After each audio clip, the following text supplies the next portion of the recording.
Now, the greatest radio shows of all time. Suspense. The Shadow Node. Washington calling David Harding, Counter-Spy. Classic radio theater. The Great Gildersleeve. Fibber McGee and Molly. Dragnet. Gunsmoke. The Lone Ranger. Now, step back into a time machine with your host, Wyatt Cox. Good evening, friends of the Inner Sanctum.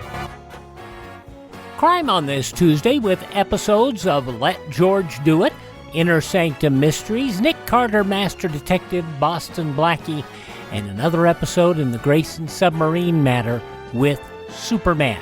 And that's all coming up on this Tuesday, 21st day of May, 142nd day of the year, 224 days left in the year. Abolition of slavery in South America, Colombia, on this date in 1851. Lawrence, Kansas, captured and burned by pro-slavery forces in 1856. The American Red Cross, established by Clara Barton in 1881. And the Fédération Internationale de Football Association, or FIFA, founded on this date in Paris. They're the folks that run the World Cup every year. The Great Atlanta Fire of 1917 began just after noon on this date, finally extinguished by 10 o'clock at night. Destroyed were 300 acres, much of the Fourth Ward, including nearly 2,000 homes, businesses, and churches, 10,000 people displaced. Only one fatality, a woman who suffered a heart attack after her home burned to the ground. Losses totaling $5.5 million, or in today's money, $134 million. 1927, Charles Lindbergh touched down at Le Bourget Field in Paris, completing the world's first solo nonstop flight across the Atlantic Ocean. In 1932, 5 years later, Amelia Earhart, because of bad weather, landed in a pasture in Derry, Northern Ireland, becoming the first woman to fly solo across the Atlantic Ocean. Flying is perhaps the most dramatic of recent scientific attainments. In the brief span of 30-odd years, the world has seen an inventor's dream, first materialized by the Wright brothers at Kitty Hawk, become an everyday actuality. Perhaps I'm prejudiced, but to me it seems that no other phase of modern progress contrives to maintain such a brimming measure of romance and beauty coupled with utility as does aviation. An excerpt from a 1935 broadcast, A Woman's Place in Science. Earhart disappeared during a flight over the Pacific in 1937, declared dead in 1939. In 1934, Oskaloosa, Iowa, became the first municipality in the U.S. to fingerprint all of their residents. In 1941, 950 miles off the coast of Brazil, the freighter SS Robin Moore became the first U.S. ship sunk by a German U-boat. In 1945, screen legend Humphrey Bogart married actress Lauren Bacall. Tell me, what do you usually do when you're not working? Play the horses, fool around. No women? Well, I'm generally working on something most of the time. Could that be stretched to include me? Well, I like you. I told you that before. I liked hearing you say it. But you didn't do much about it. Well, neither did you. Well, speaking of horses, I like to play them myself. But I like to see them work out a little first. See if they're front runners or come from behind. Find out what their whole card is. What makes them run. Bogey and Bacall in their 1946 picture, The Big Sleep. Bogey, Humphrey Bogart, Lauren Bacall, married on this date in 1945. In 1961, Alabama Governor John Malcolm Patterson declared martial law in an attempt to restore order after race riots broke out. In 1979, the White Night riots in San Francisco following the manslaughter conviction of Dan White for the assassinations of George Moscone and Harvey Milk. After 30 seasons, Johnny Carson hosted his penultimate episode of The Tonight Show, and his last featured guests were Robin Williams and Bette Midler. For all of the years, for the laughs, for the tears, for the class that you showed,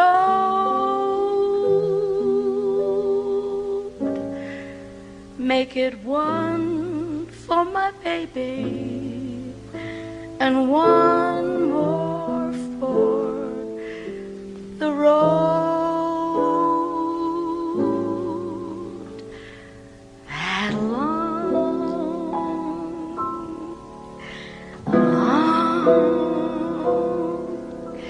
road.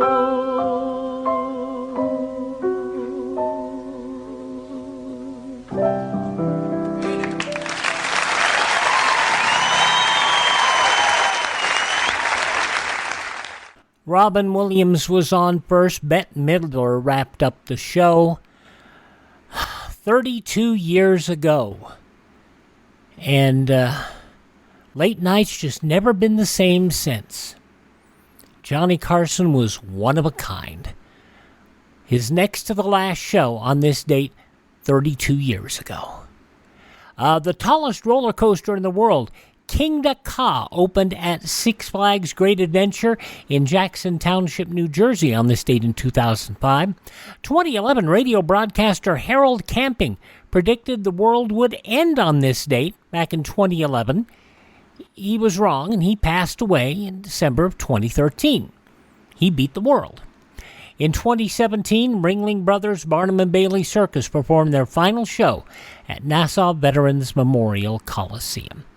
Among those passing away on this date, the very funny Howard Morris, probably best known to TV viewers for his role on Andy Griffith. That's Ernest T. Bass. Mr. Bass, will you pass the bread, please? Throwing food is a sin. It certainly is. You pass it, you don't throw it.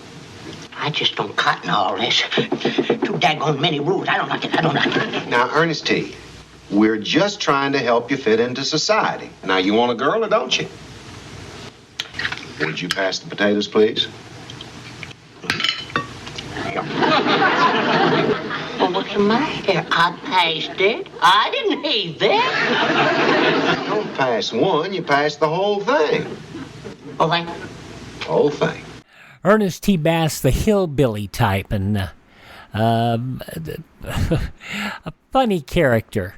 But they were musically inclined, the Bass family. Howard Morris, passing away on this date in 2005. Also passing away on this date, Vaughn Monroe, wonderful singer. Also, Sammy Davis Jr.'s dad, Sammy Davis Sr., passing away on this date. Actor Lash LaRue and British actor Sir John Gielgud. Among those born on this date, pianist Fats Waller.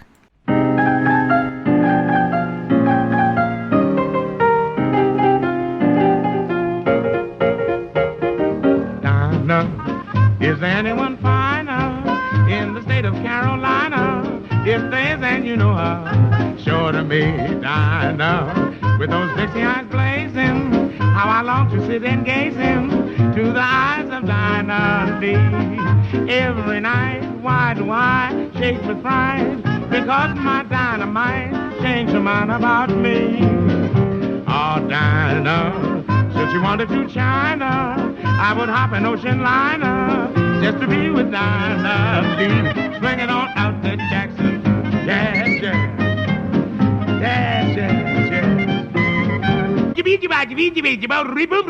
I'm talking about Dinah Lee. Yes, yes, yes. Ah, what a jazz man. Fats Waller, born on this date back in 1904. He passed away in 43 at the age of 39. Way too young, pneumonia.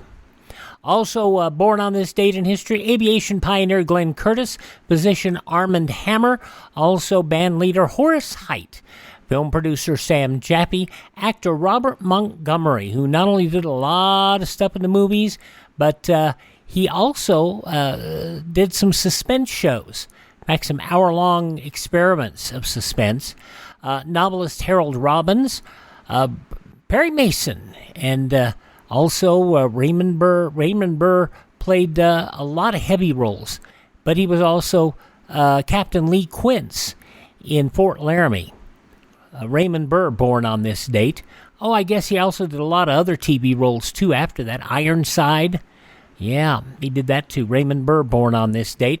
Russian physicist Andrei Sakharov and actress Peggy Cass, who did a lot of acting, but probably best known for her game shows that she did.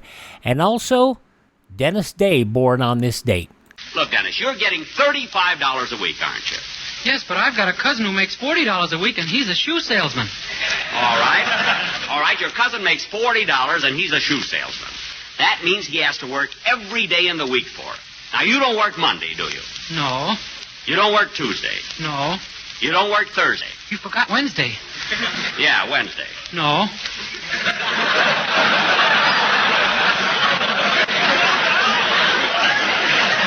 Now, look, you don't work Friday and you don't work Saturday. The whole week is almost over, and you haven't worked yet. Gee, I'm a bum. Great singer, great impressionist, but, God, he was funny as anything. Dennis Day, born on this date back in 1918. Hi, this is Jeff Foxworthy. It is now time for the birthday announcements. The following people are now officially older than dirt. Lead singer of the Isley Brothers, Ron Isley, 83 today. She sang about Bobby's Girl. Marcy Blaine, 80 today. Leo Sayer, More Than I Can Say, When I Need You. You Make Me Feel Like Dancing. Leo Sayer, 76 today. Comedian and former senator. He was funnier as a senator than as a comedian. Al Franken, 73. Lawrence Turode. You probably know him as Mr. T, 72 years old today. From Fast Times at Ridgemont High and Gremlins, Judge Reinhold is 67. The son of John Cassavetes and Gina Rowlands, Nick Cassavetes, 65. From House, Lisa Edelstein is 58. From Return to Oz, The Craft, Amazon's Paradise City, Fairuza Balk is 50. Gautier, who sang about Somebody That I Used to Know, #1 song on the Billboard Hot 100. Gautier is 44. And one of the first big internet sensations as far as a musician goes, his name is, you probably heard the song, Tazon Day. He is 42 years old today. Chocolate rain is really quickly crashing through your veins. Chocolate rain, using you to fall back down again.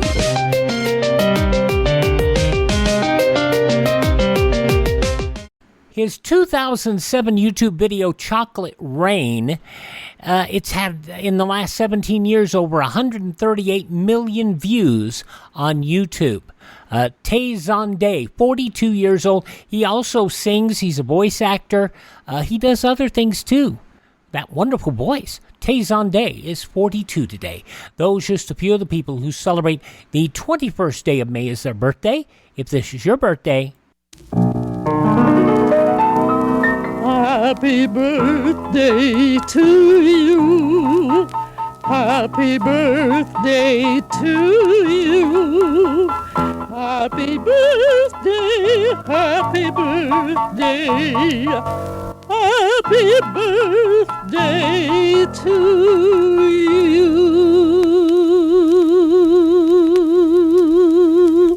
And coming up next on Classic Radio Theater with Wyatt Talks, we get started with an episode of the West Coast program Let George Do It, starring Bob Bailey and Virginia Gregg from 73 years ago, May 21st, 1951, the story of Big Brother.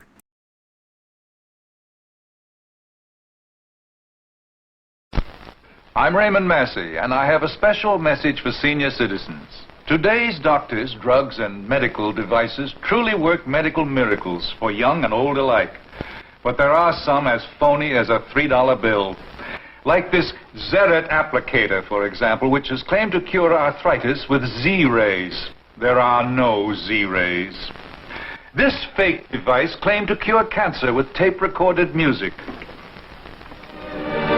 The practitioner who used it was as big a phony as his device.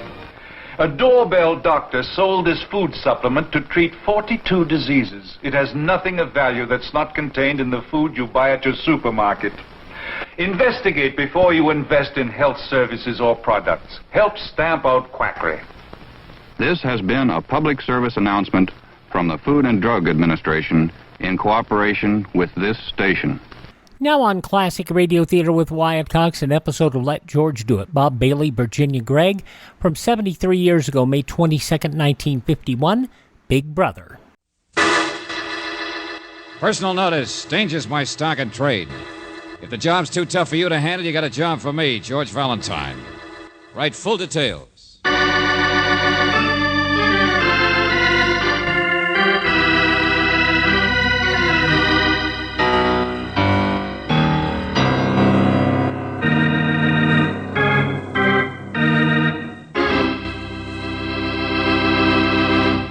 Say, I wonder if you like Runyon-esque characters like I do. You know, fellas like Harry the Horse, Nicely Johnson, and all the rest. But don't get me wrong. This is not a Runyon story, but a Let George Do It adventure. However, there is a character called Lou Mendel in this little tale that must have associated with the boys, because you will see that plenty of Broadway has rubbed off on Lou. On top of that, the boy has got trouble.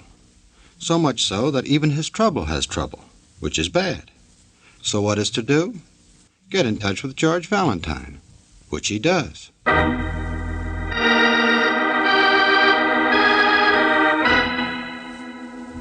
My dear Mr. Valentine, my name is Lou Mendel. I own a nightclub, the Club Top Hat, which I'm sure if you've ever been there, you'll admit is a very high-class place. It's not the type place where we have any trouble, and everything is strictly above the board, which is where you fit into the picture puzzle, Mr. Valentine. There is this girl whose name is Dove. She's a new dancer on account of she can't dance, but I like to be big-hearted. But as of to date, my big heart has got me nothing but a blow on the head. This is the essence of the puzzle. Who hit me? Even more important is, what about Dove? She is somehow in the middle of the trouble. And for such a nice girl, I don't like it. Oh, yes. This is a lot more than just what you may be thinking. Because poor little Dove, you understand, looks upon me as her big brother.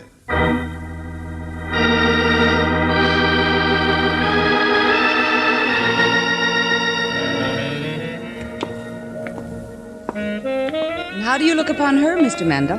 What's the matter with me? You think I'm inhuman? Well, if she was the third girl from the left, I'd say... Never mind. You'd say the wrong things anyway. To me, she's nothing except I think I should help. You think she's in trouble? I do not think very much, but there are some things I know. Here. Dressing rooms are down this way. We'll wait. Suppose you start at the beginning and we'll...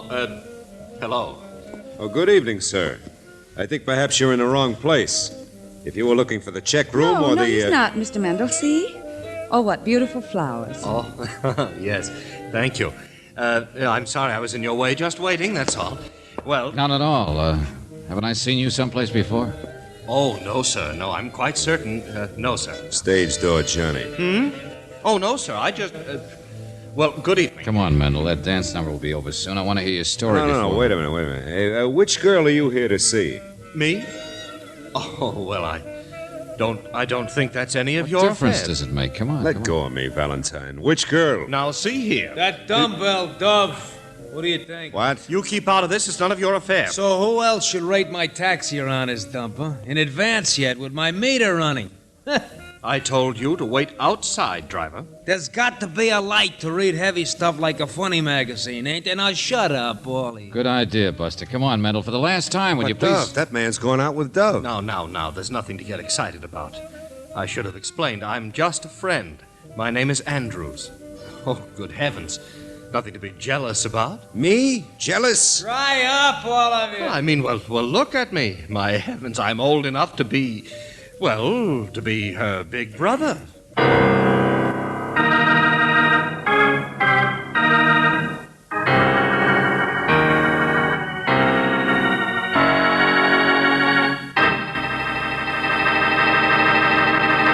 Mr. Mendel, please. Look at this. What happened? Look at this. See here? Just where my hair is thinning? Oh. Yeah, you got hit all right. Must have felt nice, but when and where? Last night, here, by the door to a dressing room. There wasn't a convention here then, huh? Well, after closing, I noticed a light. I'd heard a door shut, and I came to see what it was. It was a door to the street. Only then all the lights went out. I was hit. Uh-huh. Well, go on. Where does she fit in? Well, I'd stooped to look at an envelope lying under the door. In it was a $1,000 bill. Wow. Yeah, note, too. I was reading the note. Do you remember what it said? Yeah, it said, the picture was not even worth the price of a loge, but this is where I came in. Oh, brother, this is where I came in. Yeah, but it happened. So it don't make sense. So what? Is that any reason why you should turn up your nose like this? Oh, I don't doubt your word about what happened. It's just a little too simple. But it happened. The picture wasn't worth the price of a loge, but this is where I came in. No signature. I don't know who wrote it, but I got knocked on the head, didn't I? And when you came to, the $1,000 was gone, I suppose. Money, note, the works. Of course. Well, don't you believe that? Oh, yeah, sure. I'm disgusted because the note is so simple, and the money, too, that I wonder why you need my help. Hey, what's this really about, Mendel? What kind of a dumb act are you trying to play? Oh, no, please. Just because a man has a nightclub, does that make he's got to be suspectable? Can a man in a tuxedo be just people like anybody else? This thing I don't understand, this bump on my head, Yes, this what's... George, yes. Can a man who's obviously in love be blind when it Wait a minute, comes to... there she is. The dance number's over. Now, Valentine, quick, what did you mean by what you... Miss Dove, I brought you some flowers, and I have a taxi waiting. What? And I... I'll change in a minute. Well, hello, everybody. Dove, my dear, I want you to Goodbye, meet... Mr. Mendel. Now, wait a minute, I want to hear what you... See you again sometime. Just a minute, That's it. Go join the boys in the back room, huh? Goodbye. Oh, gee, you shouldn't have done that. He's the boss. Oh, he'll get over it. So you're Dove, huh? Mm-hmm. It's a family name. Oh. And this is the face that launched 1,000 ships. Well, I think I get it now, George. What'd I do? You mean we had lunch together or something? And I don't know any sailors. Yeah. My name's Valentine. Well, I'm very pleased to know you. No, you're not. I want to know about the $1,000 you charged somebody for a picture. What? Picture of what? Oh, now, don't be so innocent. That's your line, isn't it? Shakedown? Oh, well, I'm pretty new to dancing. I guess I never heard of that routine. You never Let heard... me, George. Darling, we're talking about blackmail. You don't mind, do you? No, not at all. What is it? Oh, now, look, sister. Oh, I mean, that thing they always do on the radio. Sure, on mystery shows. Only, gee, you're not one of those private eyes, are you? Well, sit down, won't you? I mean, I'd sure like to hear about your work and everything. Oh, for the love of Pete. Now, what'd I do wrong? I didn't mean to hurt anybody's feelings. You know, I'm always saying things Well, it isn't what you say, dear. It's what you do. But I don't have anything to do with blackmail. I don't even know Dove, I don't believe you. Lay off, will you? Pick on somebody your own size. What? Oh, Max, it's all right. They just don't understand. What's your big idea anyway? You work for that jerk boss of hers? Now, just take it easy, Buster. Nobody's gonna push Dove around. I thought the other guy had a date with her, not you. You're just a taxi jockey. I got just as much right to interfere as you got. Ain't that so, Dove? She looks on me like a big brother, see? Oh, no, not you two. Oh, yes. Max here's been very kind to me. Whatever it is, she got nothing to do with it, see? That's all I'm telling you. This baby is nice, but she's just plain dumb, do you get me? Buster, nobody could be as dumb as she's been pretending to be. Yes, that's true, I'm afraid. I mean, I could. I can't help it. It's just the way I was born, I guess. But at school, they always told me never mind. It didn't make any difference. I had other attractions. I mean, that's what I mean. There. You need further proof? Or do I have to knock your block off? Hey, Buster, you want to take a trip out to the alley? George! Oh, no. Come on, you asked for it.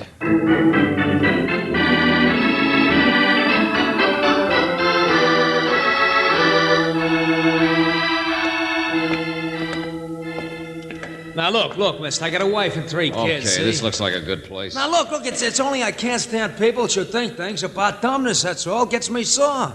Dove is like my Myrtle. She wouldn't even know how to blackmail a butcher. Hey, want a cigarette? What? Relax, will you? All I want's a little private information. Oh. Well, now, look, don't think I was afraid of you. Oh, no. It's only since I get married that I figure fighting is stupid when you don't have to. I mean on the outside. Yeah, sure. Say, how many big brothers does Dove have? Oh, I don't know. Every guy that meets her, I guess. Sort of brings out the protective instinct, that type, don't you think? What about that guy with the flowers, that guy Andrews? Well, all I know is she went out with him the other night. Because I rode him out to a supper place. Only don't get me wrong. Dove strictly wouldn't even hold hands with a guy like that. He's about as harmless. What about her boss, Mendel? Search me. I'm no detective. Well, I guess you could find out about him easy enough. Yeah, that's just what I'm going to do. If you want, I can check with Dove's landlord. I've seen him one night. Looks like kind of a nice guy, but She says he's an awful snoop. Uh-huh. Well, now you get the idea. Who are her friends? Who does she go out with? You're a driver. It ought to be easy. Let me know, will you? Sure. Just so long as you don't think she's mixed up in anything. Buster, so far there's only one person mixed up. George Valentine.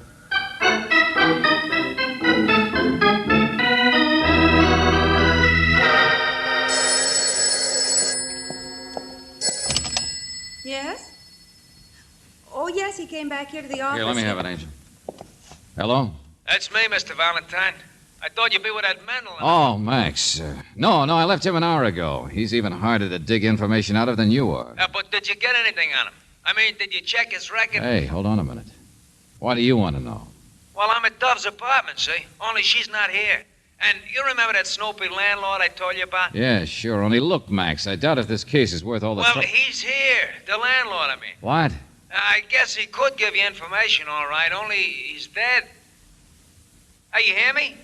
Dead, I said, from bullets. I mean, it's a case, all right. Get here fast, will you? I got a wife and 3 kids. I'm bowing out. From now on, what Dove needs is a big brother like you.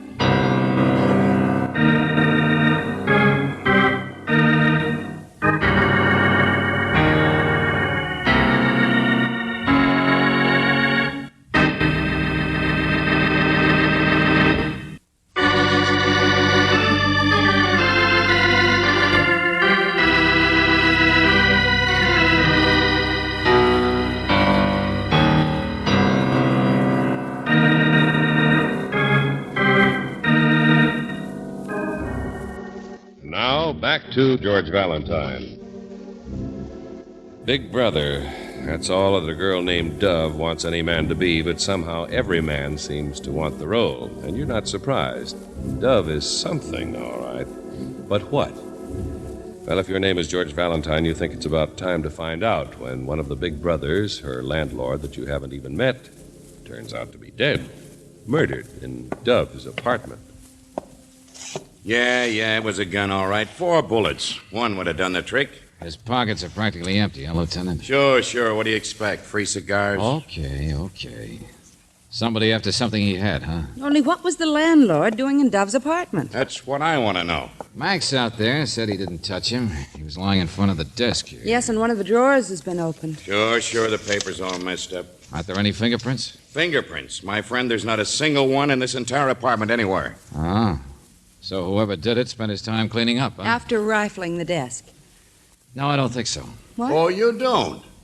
Mice did it. The landlord did it. Yeah. Huh? Well, look around. Isn't that what happened? The landlord was rifling the desk here when somebody came in and killed him. Looks like he even put up a little fight first. But since his pockets are empty, whatever the killer wanted was on the landlord, not in any desk. Big deduction. Solves everything. The picture wasn't worth the price of a loge, but this is where I came in. What'd you say? Double feature, Johnson. Uh-huh. Sure, I guess I was right. Look here, hole in his pocket. Yeah, it was down on the lining. A picture. Don't look so blank, Lieutenant. Remember that note I told you about with the alleged $1,000? It's a picture of Dove, George. Let me see. It's not very clear. It's taken so close up. Enlargement of part of a picture, that's all. Only look at that. Some guy's got his arms around her. Evening clothes. Which one is it? Which guy? It's a new one. Search me. I never saw him before. Well, he looks awfully respectable. There's nothing really wrong, but a picture like that would be worth something. Dove's so attractive that if any... As a married man, I can tell you that a picture of any man within 500 miles of that babe would be worth something. Oh, but she's so innocent, so dumb. Take it easy, Johnson. The background's blurred. The color values in the picture are all haywire. So what? Sergeant, send that babe in here. Yes, sir. Only she's kind of upset. Not half as much as she's going to be when I get through with her. Listen, Johnson, let me do it my way, will you? I think you ought to go kind of easy with her, sir. You know, she's pretty young. Oh, you suckers, all of you. Dove, get in here. Yes, sir. I don't want to be any trouble. Just whatever you say. Now listen, sister. A man was shot while rifling your apartment. Who's the most likely person to object to a trespasser? You. So you better start. Yeah. Here, Dove, look at this. Who is it? What? Guy in the picture. What's his name? Oh, for heaven's sake. Never mind the surprise act. Stopes. J.J. Stopes. I always called him Mister. But can you imagine us putting his arm around me like that when I never even let him hold hands? You see, I always looked upon him as sort of a big... Well, as if he was my big... What's the matter? Say, brother, I dare you. Just say it once. Oh, Lieutenant, you're angry about something. I don't understand any of this. Honest, I don't. You can't... Stop acting dumb. J.J. Stopes. Okay, Lieutenant, why don't you find him? Come on, Dove. Oh, yes. Valentine. Hey, Max, where are you? Where's your taxi? Dove and I are going for a ride. Valentine. Let your sergeant follow me, Lieutenant, but you find Stopes.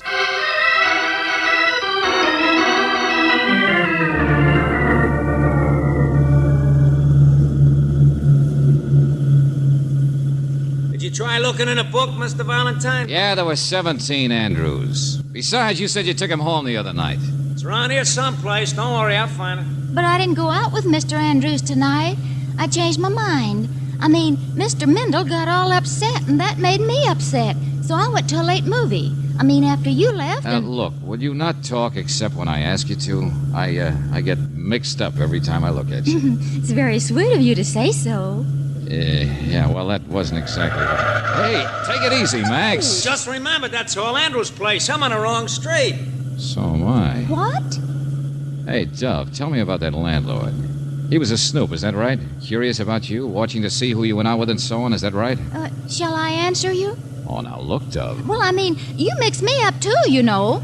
Well, I mean, yes, sure he was. That's all I know about him.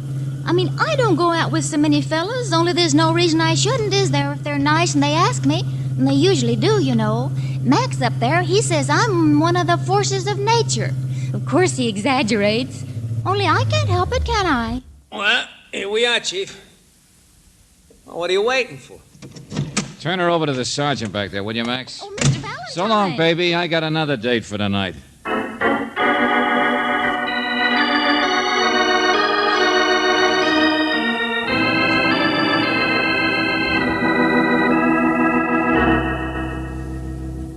No, I do not know anything about $1,000. Well, from the look of your house here, you could afford to, Mr. Andrews. Please, don't talk so loudly. You'll wake up Mother. Huh? Well, this is Mother's house. In fact, it's her money, too. Oh, yeah. I thought before that I'd seen you someplace. Society stuff, huh? Now, Mr. Valentine, please, would you get out of here? I don't know anything that would help you. Where did you meet Dove? Well, I saw her and wanted to meet her. Who wouldn't? A blind man. But don't you get it? It costs money for a guy like you to be seen with her. Oh, no. Like maybe $1,000. And you write a big joke note to go with it, and you deliver both last night to a dressing room, but you see Mendel nosing around, so you have to tap him over the head. No. I've never paid anyone $1,000. And besides, the murder wouldn't make sense that I would do it. Anything could make sense, Buster, where that dame is concerned. Now, look, the landlord was nosing around. He got his hands on some of the pictures. You could have killed him. I was here at home, and you can ask Mother. Okay, I will ask her. Oh, no, stop, wait. Well. No. I didn't pay $1,000 because I paid $2,000. Wow. Now, I thought you'd have some answers. What for? A picture? Yes. Oh, but it was a fraud, I assure you. Arms around her? Yes, but I've never even thought of Dove that way. She's just so beautiful, and she needs protection. It was some sort of process shot. Yeah, I already thought of that, sure. 2 pictures put together, maybe. Only why so tender about a blackmailer? Oh, no, I can't believe it. That's why I was at the club tonight. I wanted to ask her about it. Why didn't you ask when you gave her the dough? Well, I sent it to the post office. You did what? Well, there's a box number. It wasn't to her. You see, I received the instructions by telephone, and it definitely was a man who called. Man, huh? By telephone. Where's your phone? Oh, there, but it's an extension, and my mother might... Be quiet, will you? You'll wake her up. Hello, give me Lieutenant Johnson. This is George Valentine. Mr. Andrews, I think you just waked me up. This is a very simple crime. The clue has been lying right in front of me all... Valentine, where you been? Your sergeant told you where I'd be. Now listen, Johnson. I will not. You listen to me. I'm just on my way out. Traffic called in. That taxi driver, Max, had a wreck. What? That's right. All over a retaining wall at the bottom of Commercial Street Hill. You want to know who caused it? The guy who hired you, Lou Mendel.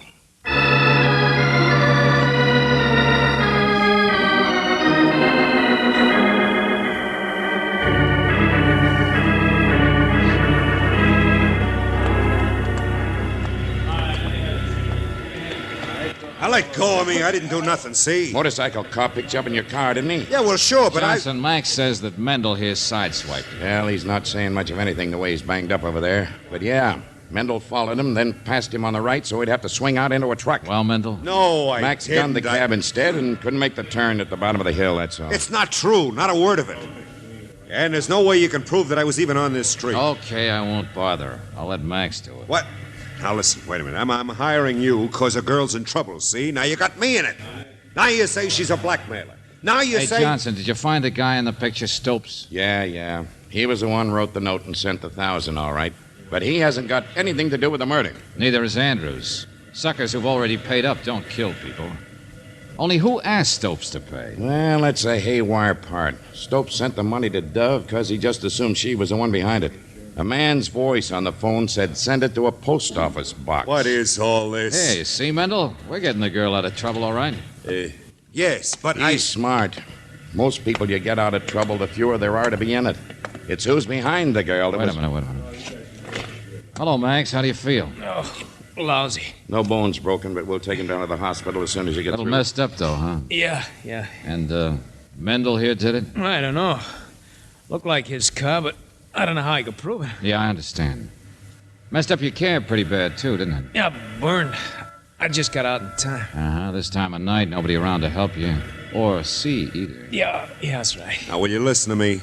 I tell you, I'm driving my car. Stop shaking, Mendel. Look at Max here. He scratched himself all up and wrecked this cab, too, and he's not nervous. Just scared to death, that's all. What? Valentine, what are you talking about? Johnson, you know a man's pretty desperate when he's committed murder. What did you do with the meter in your taxi, Max? Me? What in the name? That's why you wrecked the cab, isn't it? Because you knew I'd catch on in about 1 minute flat. Got rid of the meter and then wrecked the cab and burned it fast before I could tear it apart. You're crazy. It's not enough dough in 5 weeks in that There's meter a to... camera in it, though, isn't there? Camera? Hey, Valentine. Yeah, that's right. Come to the party.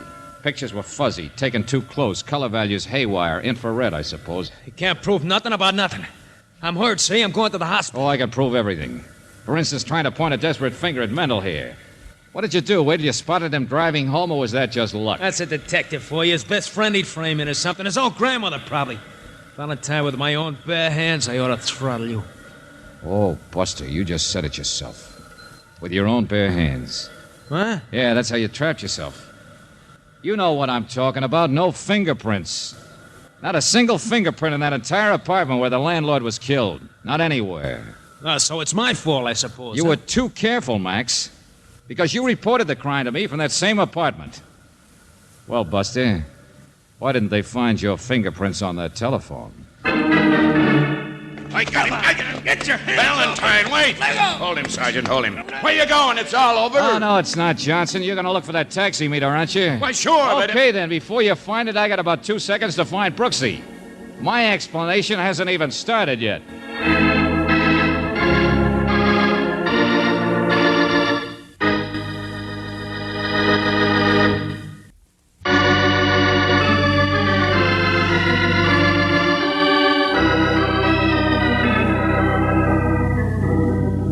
George, I understand all that. And I can read his confession in the morning. Well, I just wanted you to get it from me first. Hey, driver, get off the main street, will you, and go a little faster? Sure. No place faster. That makes sense. I should argue. George, the thing I'm interested in is Dove. Well, me too. What man wouldn't be? But she was responsible for all this. Max couldn't have done it without her cooperation, so... No, Angel. I think she told the truth. I think she's just dumb. You too, huh? Not that she isn't dumb, but... See, I wanted to demonstrate something to you. That's why we're in this cab. You see, I was in Max's cab with Dove earlier, like the other guys had been. And I saw how it could have worked. How what could have worked? Well, if they ever develop pictures from that meter, one of them will be me, with my arms around her. George. So that's why I think she's so innocent. And she couldn't understand the pictures herself, so therefore... You mean she's a menace to... Hey, driver, take that corner a little faster, huh? George, what on earth are you... See what I mean? Just accidental, that's all. The arms, that is. Well, that's your story. Yeah. Take another corner, will you, friend? Sure, let's get dizzy. Hang on. Hey, you too. I ain't going around no corners no more. Oh, well. Maybe he's a brother or something.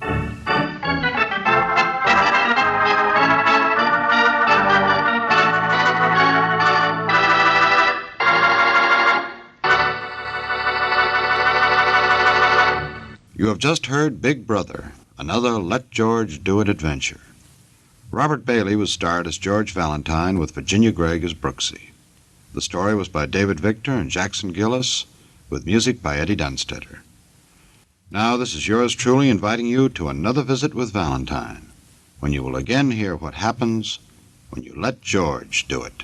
73 years ago, May 21st, 1951, the West Coast program Let George Do It. The show would later be transcriptions of the West Coast show would amazingly be edited and sent on transcription for use on WOR locally in New York City. And that's what you're hearing here are those transcriptions.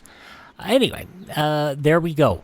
Up next on Classic Radio Theater with Wyatt Cox, an episode of Inner Sanctum Mysteries.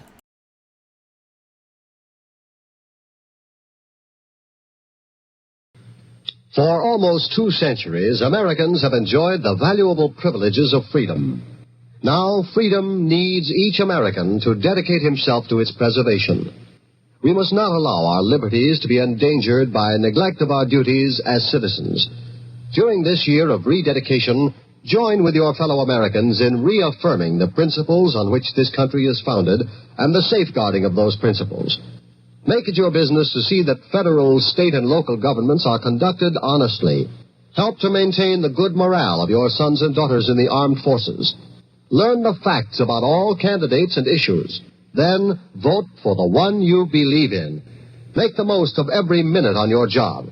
Produce as much as you can, and thus increase our military and economic strength.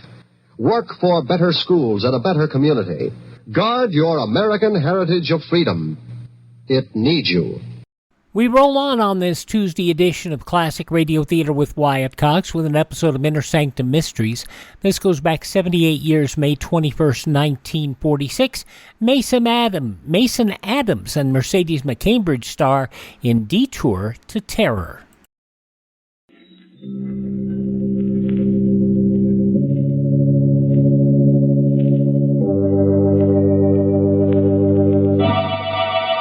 Lipton Tea and Lipton Soups present Inner Sanctum Mysteries.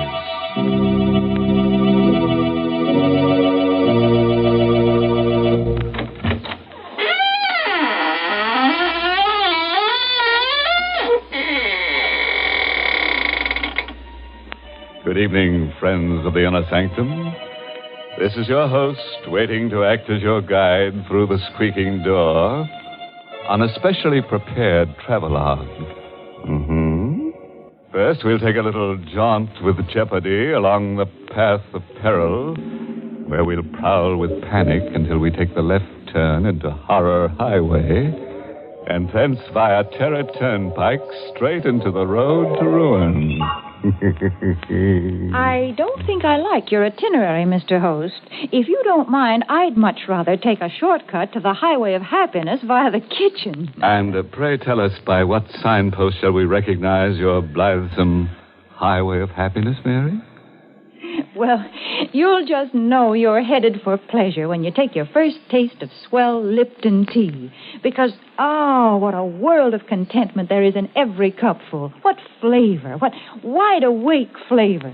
No wonder the tea experts say there's only one word to describe Lipton's, and that's brisk.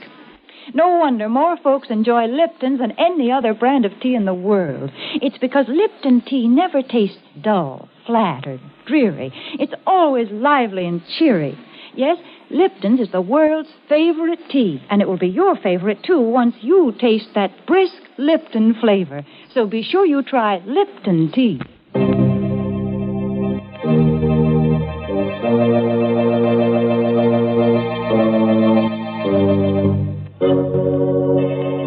Listen now to the strange tale of a boy and his twin sister, and their dog, and the wreckers of Hurricane Cove.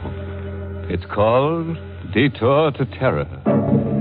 An original radio play written especially for Inner Sanctum by Emil Tepperman. And here is Mason Adams as Jerry Watson to tell you the story himself.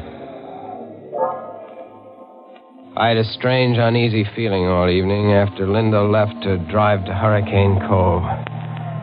Somehow I had a presentiment of danger.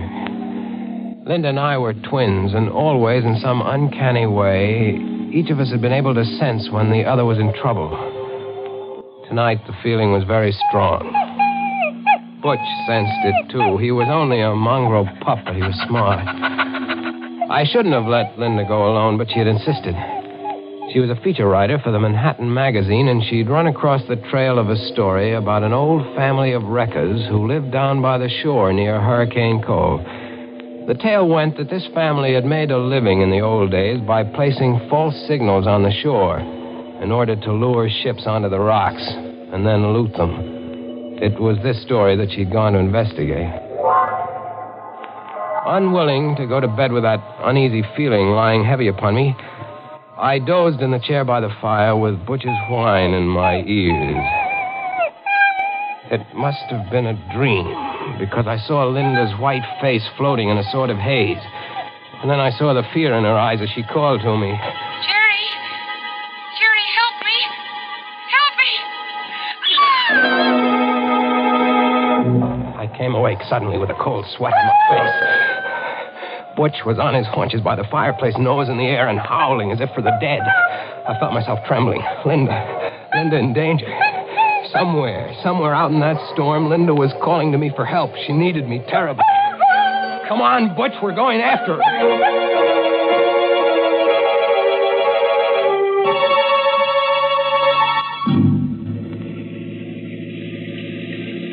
Within 20 minutes, I was speeding through the storm out along Highway 9. I remembered Linda's telling me just what route she'd take. See, Jerry, I'll go out on 9 to here, and then turn off on the old shore road. It isn't used much anymore, but it's the shortest route to Hurricane Cove. And if I leave now, I should be there by midnight.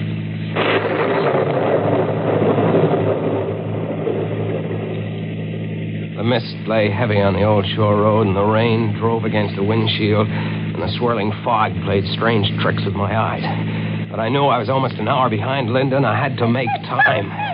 Now, don't worry, Butch. We'll catch up to her. We'll find her. If I could only go faster. It's fog. I can't see 20 feet ahead of me. Hey! It's a red lantern on the road. What? It's a detour sign. Bridge ahead, washed out. Detour. What'll I do, Butch? How do I know what Linda did? Did she drive straight ahead or did she take the detour? I've got to know. I can't sit here waiting. We'll take the detour, Butch, and pray it's the right choice.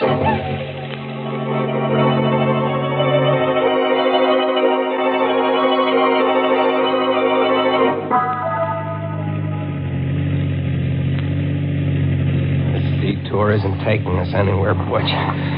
I don't think Linda came this way. Maybe she didn't see the detour sign back there. Drove into the washed-out bridge. Maybe that's what the danger was. No, she couldn't have missed that red lantern even in the fog. She must have turned off. She must have come this way. Hey! There's the car, Butch, stopped in the ditch and blocking the road. It's Linda's car. Come on, let's get to her quick. Gosh, it's coming down and bucking. Never mind the lightning. Let's go. She's not in the car, Butch. I don't see her in the car. Oh, no, she's not in here. Linda! Linda! Where could she have gone, Butch? She was always scared of thunder and lightning. Linda! How can we look for her in the dark and the fog? What is it, Butch? What have you found over there? I'm coming, Butch. I'm coming. Where, Butch? Where, behind the tree? All right. Linda. She's not. Linda. Open your eyes. It's Jerry, Linda. Linda, don't be scared, Linda. Everything's all right. It's me. It's Jerry.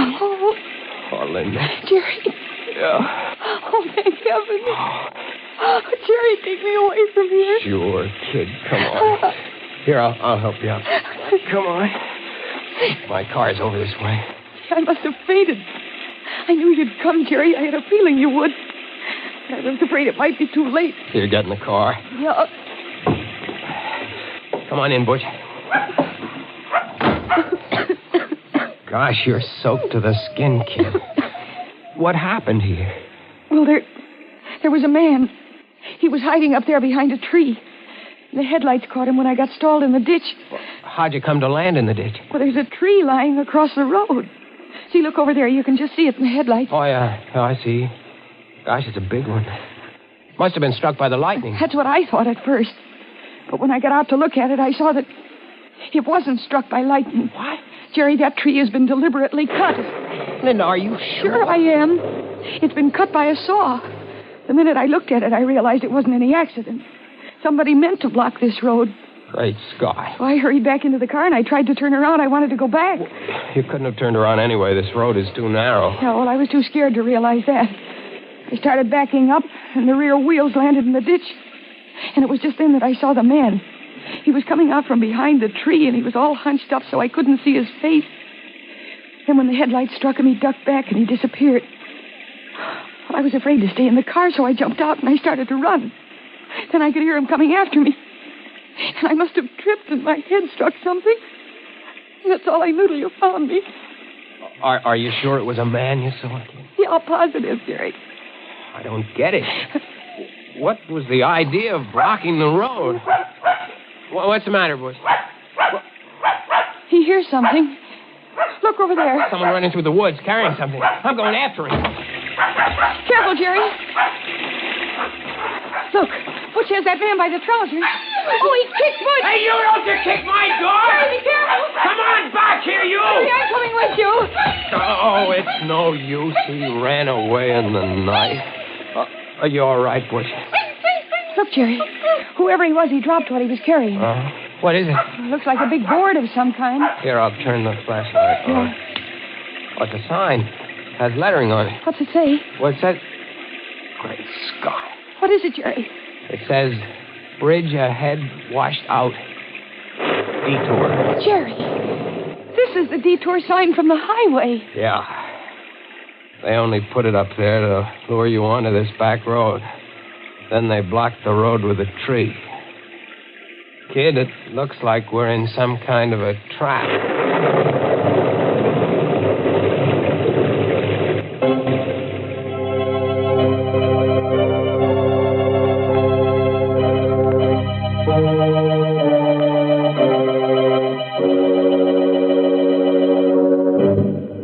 Now, what kind of a mess have we got these poor people into? Imagine finding that poor twin sister unconscious behind the tree. And it took Butch to find her, too. I wonder what kind of a tree it was. Oh, probably a dogwood tree. As you can always tell a dogwood tree by its bark. There's poor Linda in all that trouble, and here you go, making puns. I can't help it, Mary. That's my nature. I ought to know it's your nature by now. And I ought to know, too, you can't change people. Take those of us who like to start each day off with piping hot Lipton tea. Why, nothing in the world could change us. In fact, breakfast just wouldn't be breakfast without Lipton. Lipton tea just seems to go with a bright bowl of gay yellow jonquils, a sunny checked gingham tablecloth, and, of course, the morning paper. Part of the reason is Lipton's deep amber color and tempting aroma. But the big reason breakfast wouldn't be right without Lipton's is Lipton's grand, brisk flavor. It's so lively and tingling with zip. Just a cup or two of Lipton's and your spirits catch on and your day's off to a bright start. Yes, breakfast time or any time is the right time to enjoy Lipton tea. So for real tea-drinking pleasure, ask your grocer tomorrow for brisk Lipton tea.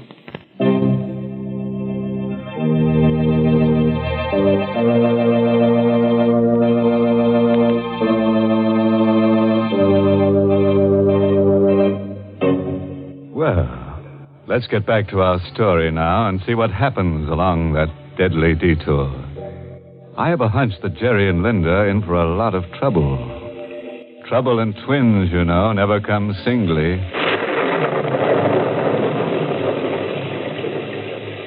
We got back in my car, wet and shivering, Linda, Butch, and I. We tried to figure out what to do. Don't you see, Jerry? This is the way those old-time wreckers used to work. They'd place false signals on the shore so that the ships would be lured onto the rocks. Mm-hmm. You think that phony detour sign back It was there... just like a false signal to a seaman. It lured us onto this back road. When they get good and ready, they'll come for us. Maybe you're right, kid. Well, Jerry, we can't just sit here and wait to be murdered. Look, Linda, up there in the hill through the trees. See those lights? Looks like a big house. Hey, maybe they've got a phone. We could call the police. Uh-huh. And maybe... Maybe what, Jerry? Nothing. You think maybe they're the ones who lured us here? We'll have to take the chance, Linda.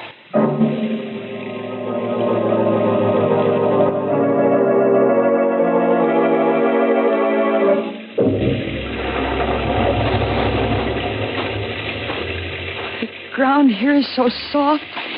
Isn't there a path through these woods? There is. We could never find it now. Anyway, this is the quickest. There are the lights of the house, up ahead through the trees. Such big trees, so old and bare. They look like evil things, like they're waiting to twine their arms around us and crush us. Quit it, kid. You'll work yourself up for nothing. We'll be at the house in a minute. What? What is it? The lights, they went out. The house, it's all dark. Quiet, Butch, Why did they put the lights out, Jerry? Maybe they went to sleep. What'll we do? We'll go up and ring the bell. That's what we'll do. Jerry. What? Do you hear that? What? Yeah, someone playing the piano in there. In the dark. Oh, it sounds uncanny. Come on, I'm going to ring the bell.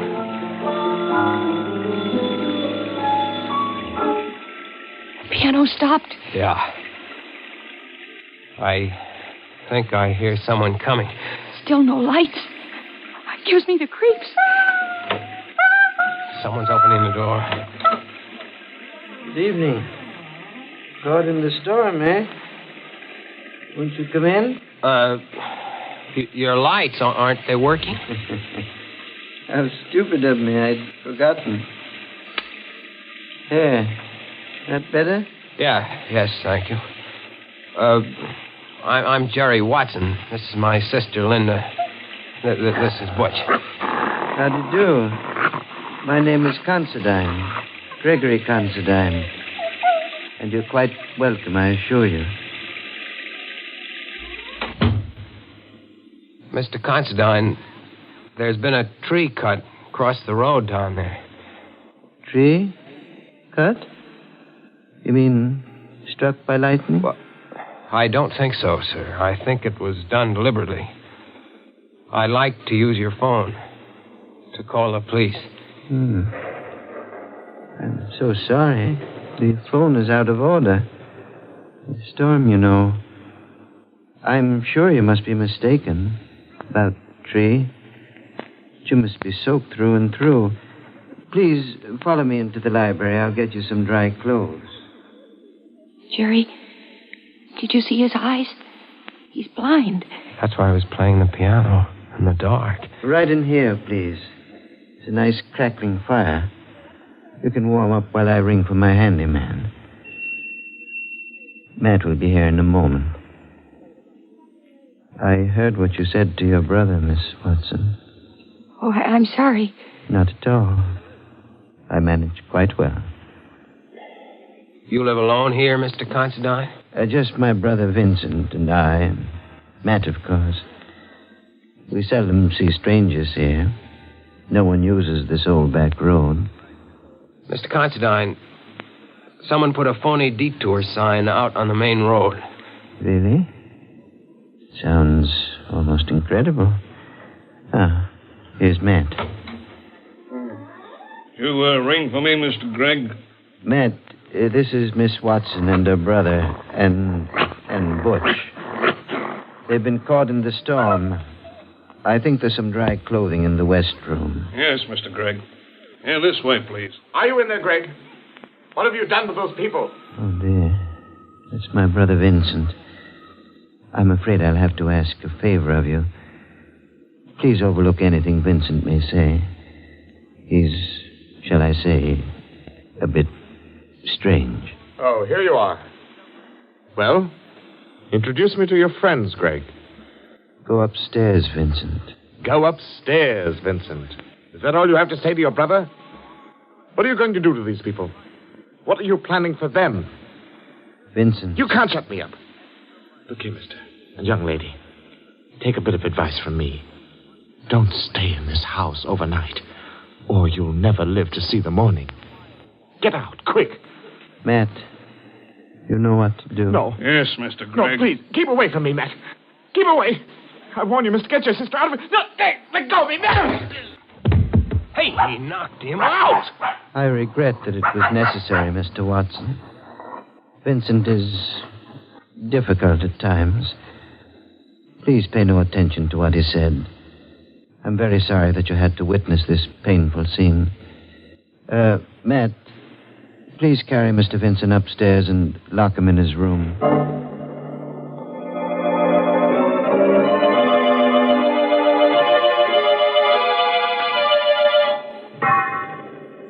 I hope you like these rooms.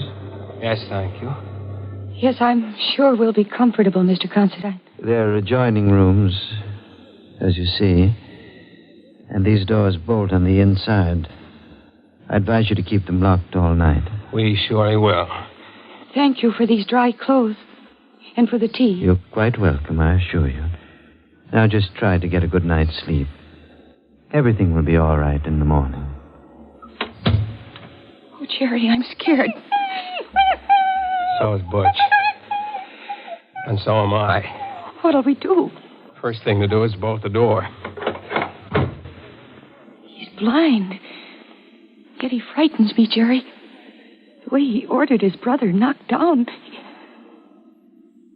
Jerry, there's something I've got to tell you. What is it, kid? The name of that family of old-time wreckers is Considine. You mean these are the people? Their ancestors used to loot ships. And now they're working on motorists. Poor Vincent tried to warn him. Jerry, what are we going to do? We've got to get out of here before they come up to finish us off. Let's take a look out the window. Oh, it's pitch black out there. Look, by the streak of lightning, did you see? Yes, I did. That man, that Matt, standing under the tree with a rifle. We're stuck. No escape. What's that? Someone tapping against the wall. In there. Can you hear me? Who is it? It's Vincent. I'm in the room next door to you. It's locked on the outside. Can you get me out?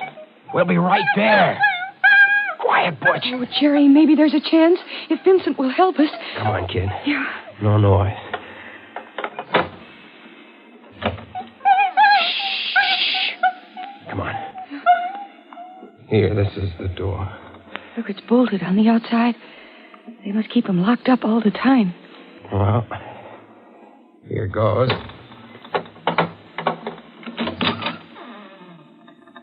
Vincent?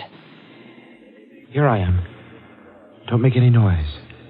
My brother has ears like a cat. And don't let him fool you. He may be blind, but he's more dangerous than any man who can see.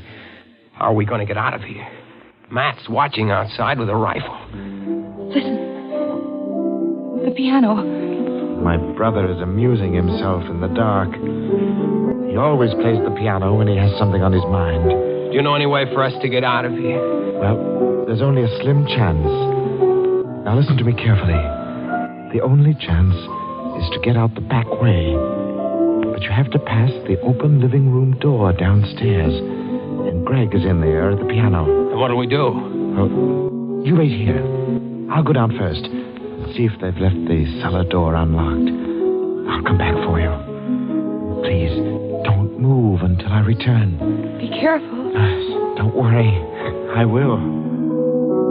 Jerry, what'll happen if Gregg hears him? Gregg will probably call Matt and then lock him up again. And what'll become of us? We'll worry about that later. Jerry, He stopped playing. Yeah. Do you think he heard Vincent coming down?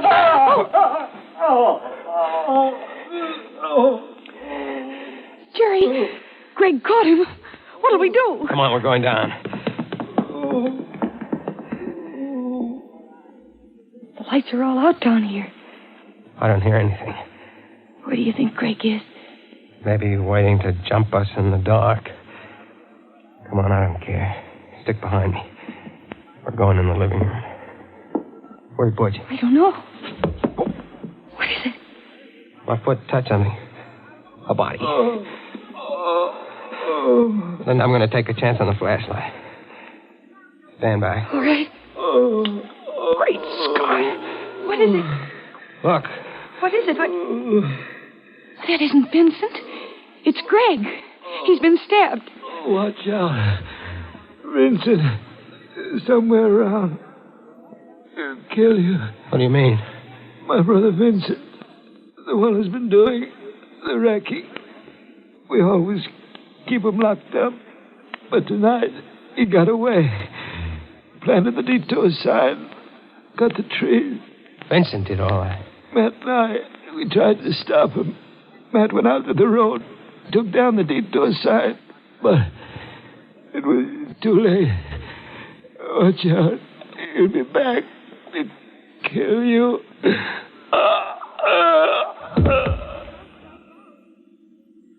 He's dead. Jerry. Poor Gregg. And we thought it... Oh, the lights. Thank you for waiting for me. Vincent. Where'd you get that rifle? From Matt. He won't need it anymore. What are you going to do? What do you think? You're crazy. Well, aren't we all? Now, my good friends, if you'll just say a prayer. Any little prayer will do. Point that gun at my sister. It won't do you any good to stand in front of her. This rifle is a 30-30. Now, if you're ready... Jerry, he's mad. Look out! Butch! Attaboy, Butch! Let go of the gun!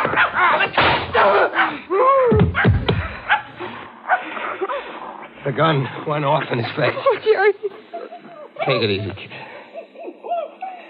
He's dead. Don't look at him. He isn't pretty to look at. What you did all right. Oh, kid, you can write your feature story now. The story of the wreckers of Hurricane Cove. And it'll be under your own byline, too. Oh, I'm going to write it under a double byline, Jerry. The Wreckers of Hurricane Cove by Linda Watson and Butch.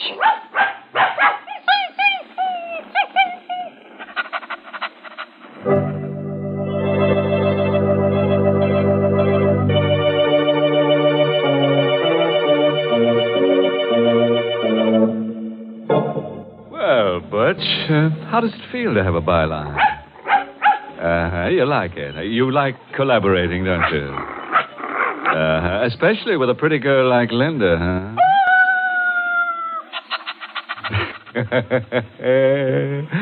Which just goes to prove that there's a little bit of wolf in the best of dogs. But do you know the difference between a wolf call and a wolf whistle, Mr. Host? Let me think. When a fella gives a wolf whistle, he's starved for love. And when he gives a wolf call, he's just plain starved. In which case, there's just one thing to do. Feed him. But if you really want to appeal to his better nature, see that he winds up every meal with a good big cup of satisfying Lipton tea. Men certainly go for that brisk Lipton flavor. It's so lively and full of zip. So make a note right now to ask your grocer for Lipton tea tomorrow morning. Once you taste full-bodied Lipton tea, you'll know why you find Lipton tea in more teacups than any other brand of tea in the world. For Lipton is tea at its delicious best. Start enjoying it real soon. Get the tea with brisk flavor. Get Lipton tea.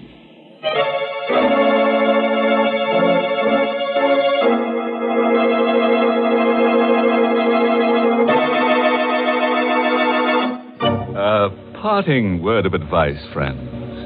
If you should ever awake from a hideous nightmare and find yourself driving in a mental fog along a lane that has no turning, with madmen lurking behind trees waiting to strike you down, and strange beasts with red tongues lapping at your ankles, and the bare and ugly trees stretching forth their gnarled arms to crush you, and there is no escape.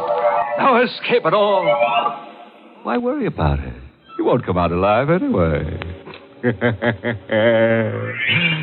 Oh, by the way, this month's Inner Sanctum Mystery novel is Benefit Performance by Richard Sage. And next week, the makers of Lipton Tea and Lipton Soups will bring you another Inner Sanctum story, directed by Hyman Brown, and called Murder in the Night. Correction. There'll be 3 murders. You know, it's going to take a lot of nerve to hear this tale out, so I don't suppose you'll be listening. That is, unless you've just got to find out how a brass button in a dead man's hand traps the murderer. If so, tune in to Inner Sanctum next week at this same time. Until then, good night. Pleasant dreams.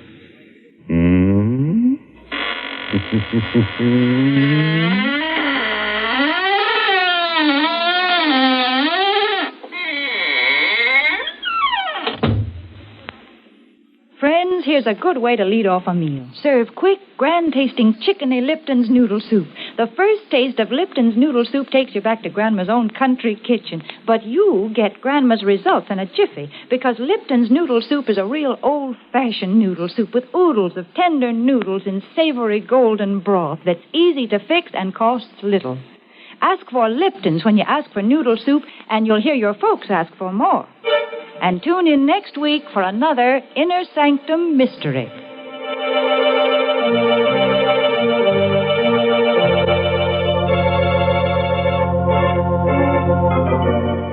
This is CBS, the Columbia Broadcasting System.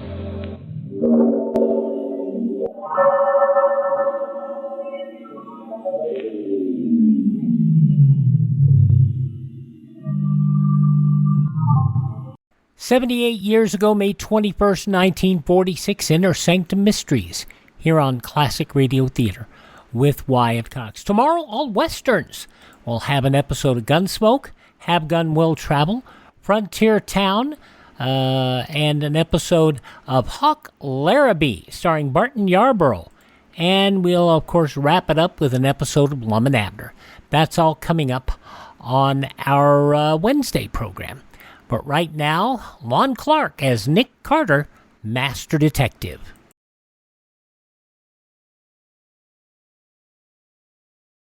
Maybe you're about to hit the jackpot. Maybe you're on the point of inheriting $500,000 or finding oil. Chances are, though, that none of these lovely things will happen. Chances are, if you want a bonanza in the future, you'll have to save it up. Now, there are a number of ways to do that. Some people stuff their mattresses, stash their cash behind a loose brick in the fireplace, or slip it under a floorboard. None of these methods make sense because money so stored isn't making a cent for you. Not only that, it may get lost or stolen. Wouldn't you rather your savings made more money for you? Wouldn't you rather have them theft-proof, loss-proof in every way? Of course you would. And you can the United States Savings Bond way. Through the payroll savings plan where you work or the bond-a-month plan where you bank. $3 will get you 4 on maturity every time. Nicest thing of all, it's literally impossible to lose your money. If Baby shreds your bonds into confetti and drops them out the window, you can recover your cash plus interest in United States savings bonds. Visit our webpage, classicradio.stream, if you'd like to help support the program and learn more about building a classic radio collection of your own. Now, an episode of Nick Carter, Master Detective, starring Lon Clark. This goes back 78 years. May 21st, 1946, and the case of the Poker Murders.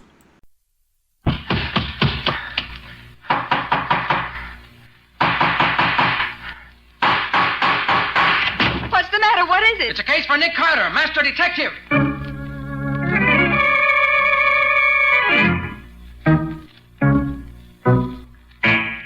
Yes, it's the case of the Poker Murders. Another case for that most famous of all manhunters, a detective whose ability at solving crime is unequaled in the history of detective fiction. Nick Carter, Master Detective.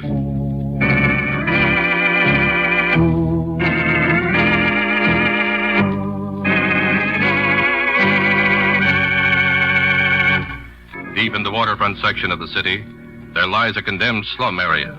The streets dark and deserted, lined with empty, crumbling tenements. Deep in a grimy tenement deep within, a masked man sits in a hidden room and plays solitaire.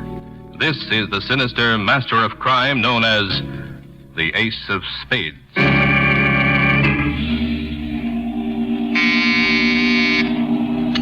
Yes?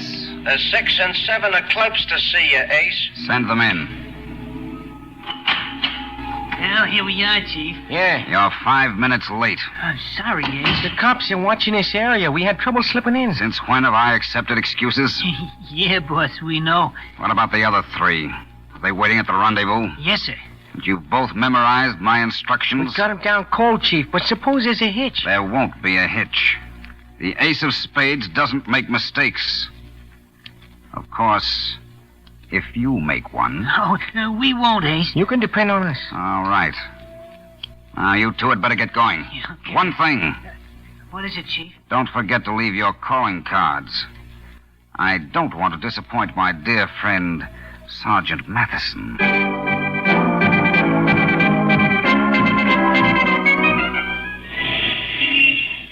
Extra! Extra! Ace of Spades strikes again! First storage warehouse robbed! $250,000 in furs looted! God killed as poker gang makes clean getaway! Extra! Read all about it! Nick, there's a Mr. Ralph Williams here to see you. Ralph Williams? Special investigator for Acme Underwriters. Oh. Show him in, Patsy. With the retainer they're paying me, I have to see him. This way, Mr. Williams. Mr. Carter, my company's in trouble. Yes? Well, sit down, Mr. Williams. Tell me about it. As you know, we're the biggest underwriters in the business.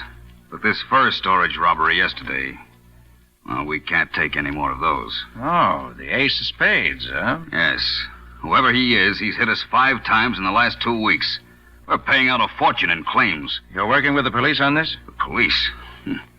They're helpless. The Ace of Spades has been too smart for them. Take that fur warehouse job last night, for instance. Yes? Every burglar alarm was cut or disconnected. The vault combinations were known beforehand. And the locations of the most valuable furs. What about the guard? Was he one of your own operatives? Yes, one of our best men, too. They locked him into one of the refrigerated vaults. Mm-hmm. The Ace of Spades men leave the usual calling cards? Yes. It was a 5-man job, apparently. They left the 6, 7, 8, 9, and 10 of clubs. Oh, straight flush. It's a pretty high poker hand. Among his other accomplishments, our friend seems to have a perverted sense of humor. Well, it's a brand of humor I can't say I relish. Mr. Carter, will you help us with the case? I will. Tell you the truth, Mr. Williams, I was just about to drop down and discuss it with my old friend, Sergeant Matheson, in the Homicide Division. You see, the gentleman who calls himself the Ace of Spades interests me no end. I'm looking forward to meeting him personally.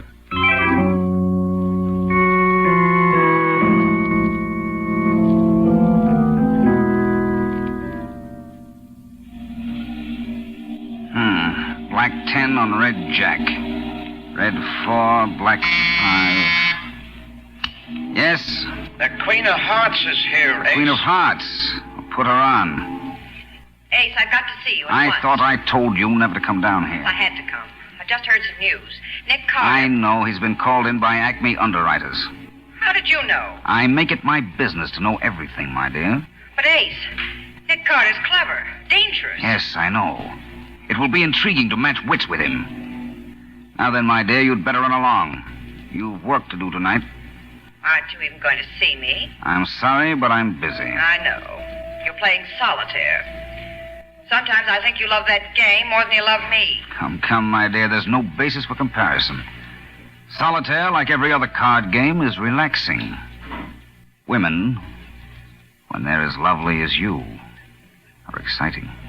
Ace, please. Good night, my dear.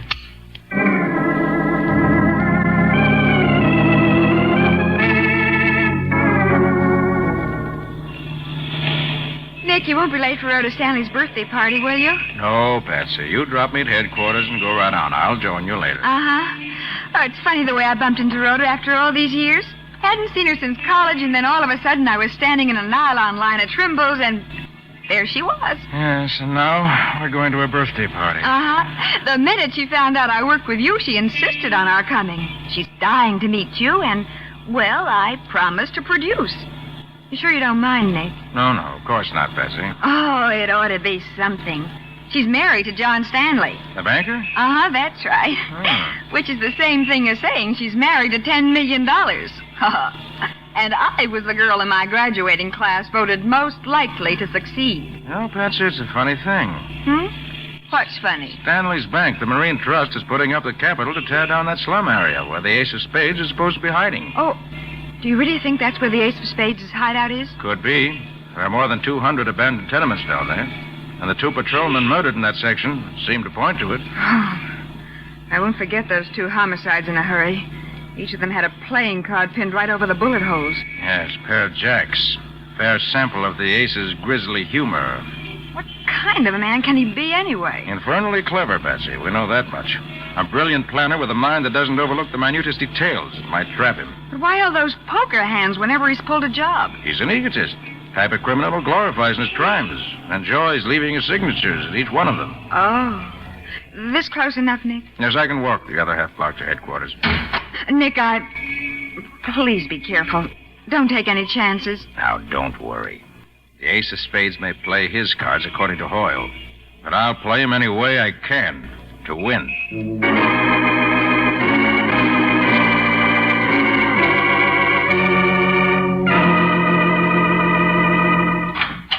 Hi, Matty. Oh, Nick. Well, to tell you the truth, for once, I'm glad to see you. This Ace of Spades has really got me on the merry-go-round. First, he knocks over 2 of our best cops. Then he kills this watchman on that warehouse job last night, and he leaves nothing. No evidence. Except those blasted playing cards. Yes, I know. Nick, I tell you, this Ace of Spades is like a ghost. This whole case like a nightmare. Matty, have you got the cards his men left? Yeah, here they are. Common pattern. They sell hundreds of decks like this all over town. What about the... Fingerprints? Yes. No, none. We powdered every card. Even used the iodine test. Nothing doing. Suppose you searched that abandoned slum area. Look, are you kidding, Nick? Of course we did. The night Burke and Finnegan were killed, we went through it with a fine-tooth comb. A devil of a job it was, too. As I can imagine. Inasmuch that place has been blacked out ever since the city decided to dismantle their street lamps in the area to save electricity. Yeah. With all these hundreds of empty tenements, the Ace could change his headquarters at will. Why, you could drive a car through there with the headlights turned off and never be seen. Yeah, I know. That's what makes it tough. The place is as black as, the Ace of Spades. I got a couple of men down there now nosing around. Not that I expect to find anything. Homicide, Sergeant Matheson. Nolan's calling in from a call box down in that tenement area, Sarge. Yeah? Shall I switch you on? Yeah, I'll talk to him. Hello? Hello, is that you, Sarge? Yeah. What is it, Nolan? Well, Connors and myself saw a light in one of these here tenements. What? Are you sure? Yeah, positive. The light's gone now, but we got the place spotted. Shall we go in and investigate? No. Now listen, Nolan. You and Connors stay there and keep your eyes peeled on that tenement. Yeah? I'll be right down with a squad. Okay, Sarge. We'll be on the corner. Hey, Sarge, Nolan!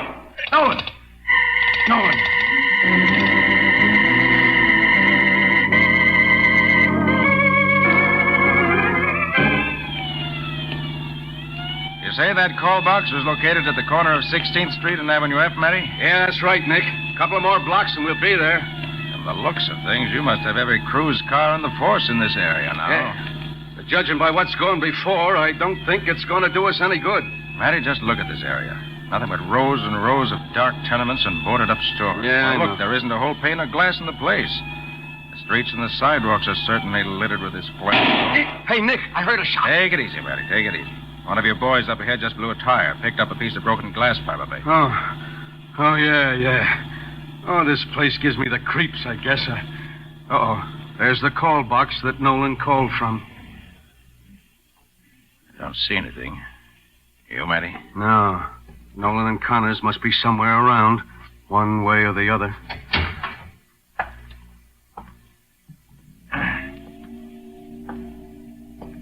Better hug the walls, Matty. Yeah. Right now we're out in the open like a couple of sitting pigeons. The Ace... Matty. Here in this doorway. Nolan and Connors, dead. Yes, riddled by bullets. And look, Matty. The ace left his usual calling cards. The jack of hearts on Nolan and the jack of diamonds on Connors. And Burke and Finnegan drew a pair of jacks, too, when they were murdered down here. 4 jacks. 4 of a kind. Well, whatever the ace of spades is, Matty, he's consistent. He's still killing. And according to Hoyle.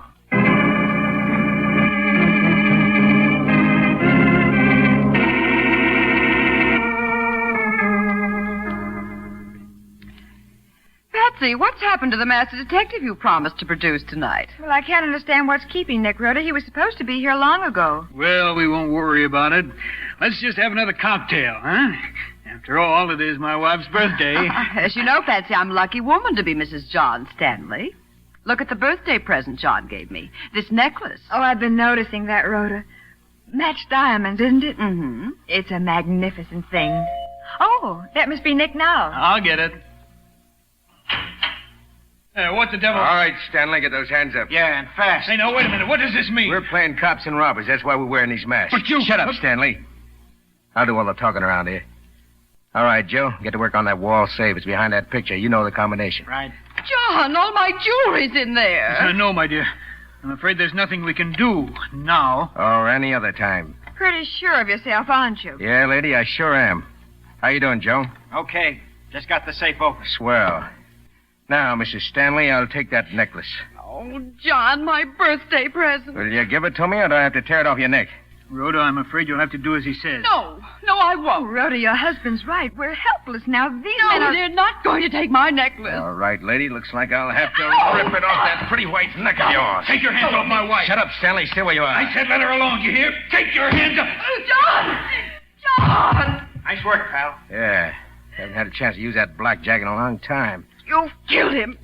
He isn't breathing. Naturally, lady. That was no love tap I gave him. No. You got all that stuff out of the safe, Joe? Yeah. Everything's worked like clockwork. As the chief would say, according to plan. You'll pay for this. Both of you. That's what you think, lady. Oh, here's a couple of calling cards. Just to, remember us by.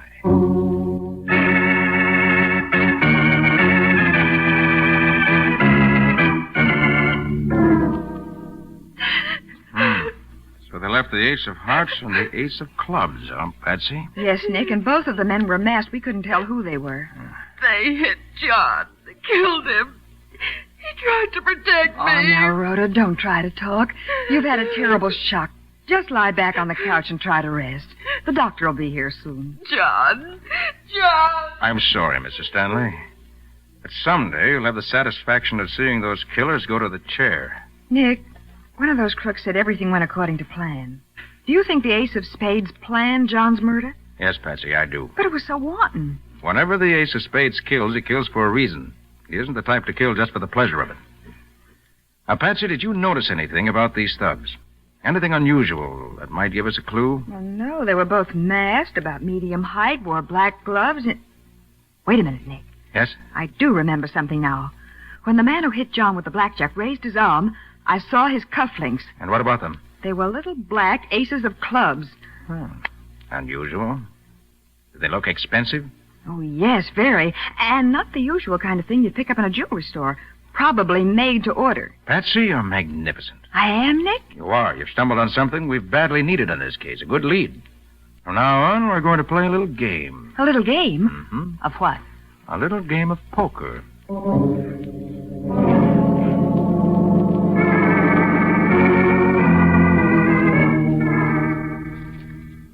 Mind if I use your phone, Sergeant Matheson?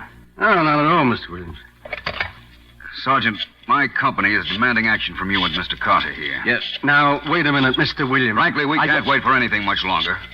You realize the losses Acme underwriters are taking? Hello? Hello, Boulevard Garage. This is Mr. Williams. Is my car ready? What? 2 new tires?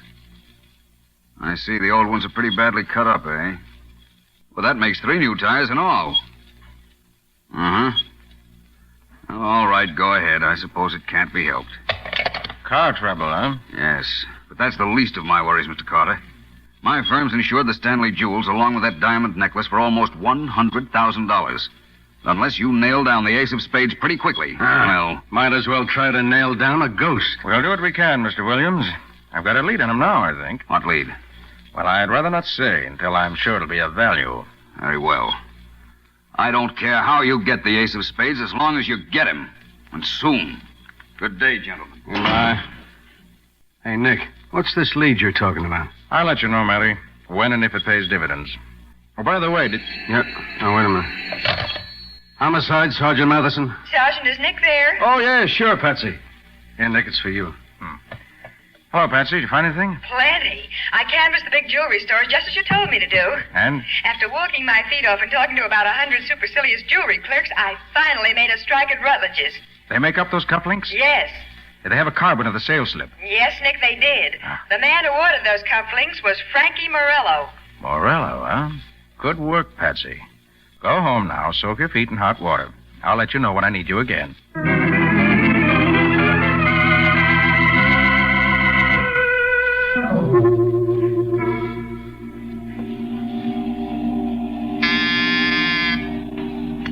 Yes? Hey, Ace of Clubs is here to see you. Send him in. Hello, Chief. You sent for me? Yes, Frankie. Sit down. Thanks. Well, Chief, how'd you like the way Joe and me pulled off that Stanley job, huh? That's an interesting pair of cufflinks you're wearing, Frankie. Little aces of clubs, eh? Yeah, pretty neat if I do say so. Had 'em made to order. That was very careless of you, Frankie. Ace, what do you mean by that? You wore them on the Stanley job. You gave Nick Carter a clue. He'll find out who you are sooner or later. Yeah, but Chief, Carter's a dangerous man with a clue, Frankie. Now he hopes to get at me through you. It's going to be embarrassing to have you around. Hey, Chief, I didn't wear these cufflinks at the Stanleys. I swear I didn't. Oh, didn't you, Frankie? No, you gotta believe me. Yeah, Ace. Send in the Queen of Hearts. Right. What? Meet the Queen of Hearts, Frankie. You? Yes, Frankie. It's I. Sorry, Frankie. Chief, no. No!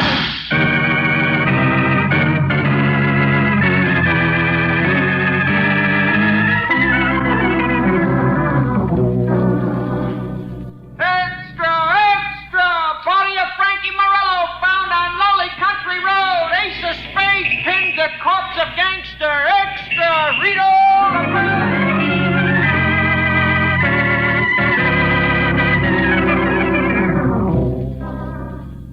A fine state of affairs, Nick.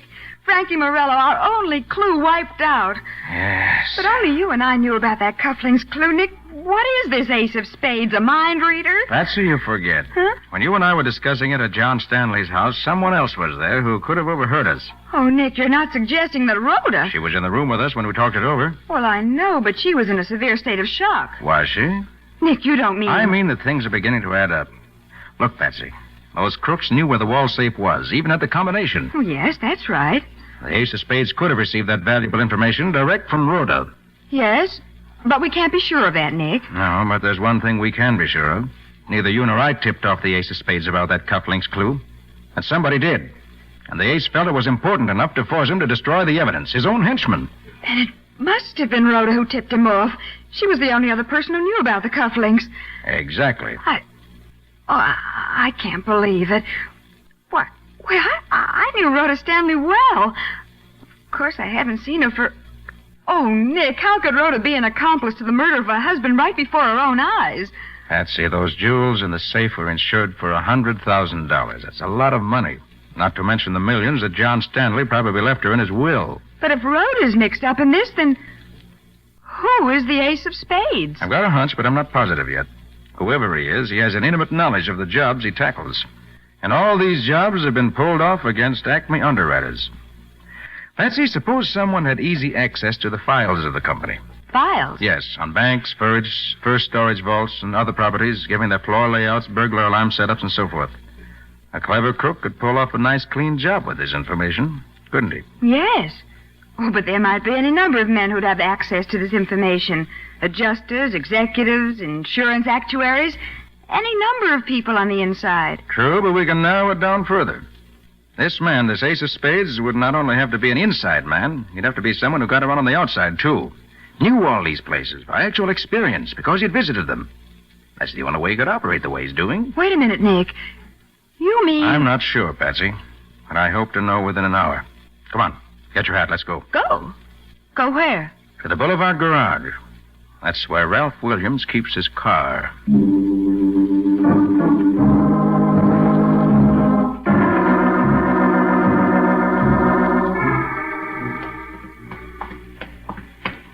Nick, that garage attendant looked a little suspicious when you told him you were a dealer and that Mr. Williams sent you down to make an estimate on his car. I'm going to make an estimate, all right.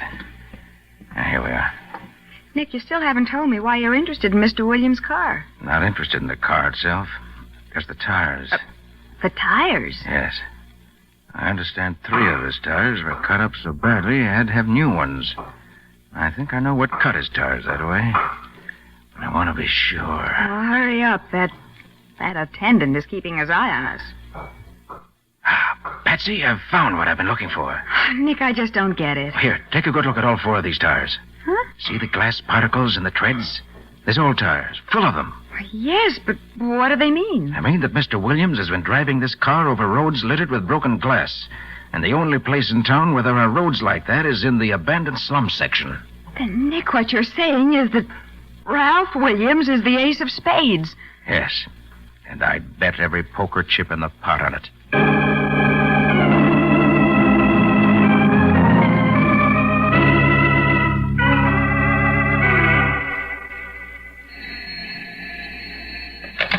Investigation, Williams speaking.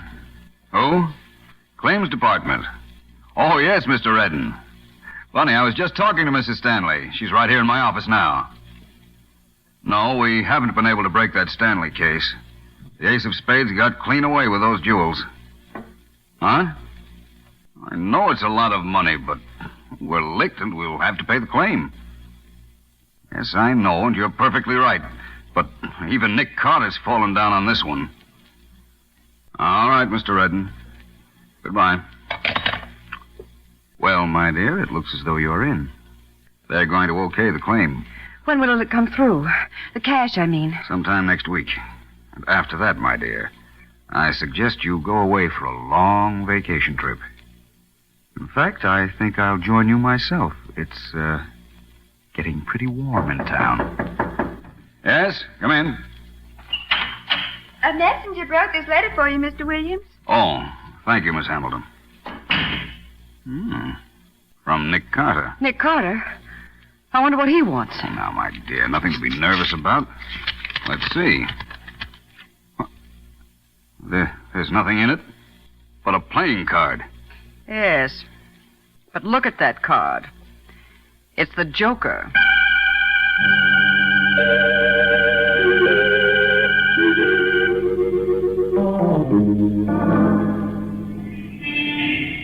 Nick, the messenger left Williams' office 5 minutes ago. I know. It's almost dark. He'll be out soon. When he does, Patsy, we'll tail him. Nick, why did you send him that Joker? Just having a little fun. In the Ace's own way. But isn't that dangerous? Shouldn't we have just gone up and got him? What if he gets away? He won't. You forget one thing, Patsy. What? The loot. The Ace has almost $500,000 salted away somewhere. And he's certainly not going to leave town without picking it up. That's the big reason why I sent him the Joker. He knows we're on to him now. It'll flush him out. Of course. And he'll lead us right to the hideaway. If everything goes according to Hoyle. Nick, do you think it's in one of those slum tenements somewhere? I'd bet on it. Can't think of a better place to hide anything. Here, wait a minute. Yes. Here comes Williams out of his building now. Yes, and Rhoda Stanley's with him. They're getting into a taxi. All right, Patsy. Here we go.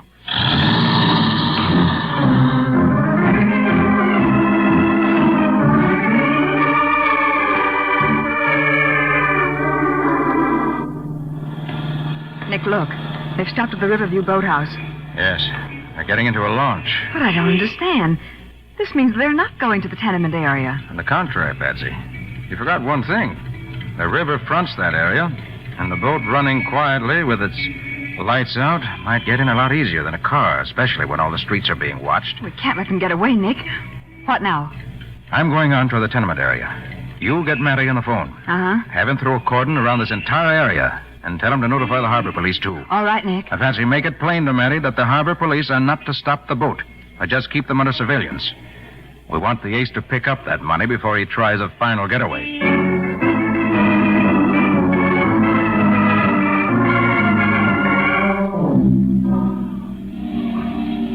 Well, Nick, it worked out just as you figured.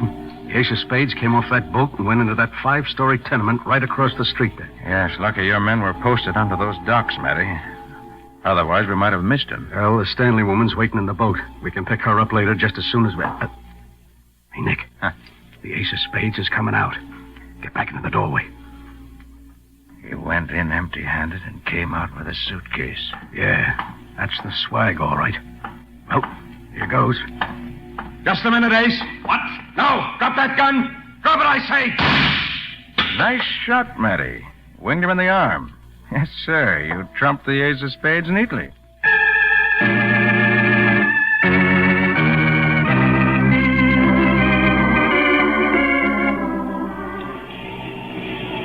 Well, Nick, they're starting to tear down these tenements today. Oh, what a place. Even in daylight, it gives me the creeps.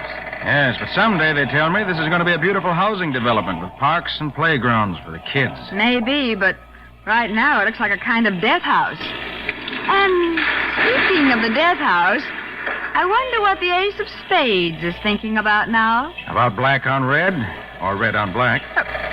Nick, what on earth do you mean? I just spoke to Matty on the phone a few moments ago. He tells me the Ace of Spades sits in the death cell all day and all night, playing solitaire.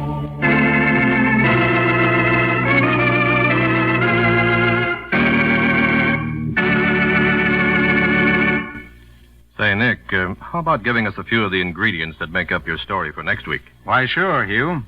Take a beautiful young girl who's positive she's going crazy, just as her mother did before her. Then add her boyfriend, who refused to believe she was losing her mind in spite of the evidence to the contrary. Mix them together, and add a country doctor who alone knew the secret behind it all. And you have the tense and unbelievable situation with which Nick was faced. And what do you call this witch's brew, Nick? I call it the case of the demented daughter.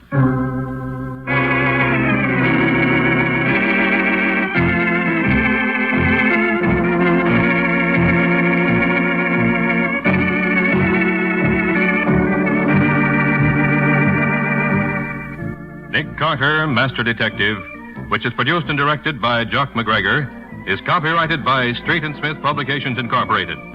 Pictured stories of Nick Carter appear in every issue of the Shadow comics.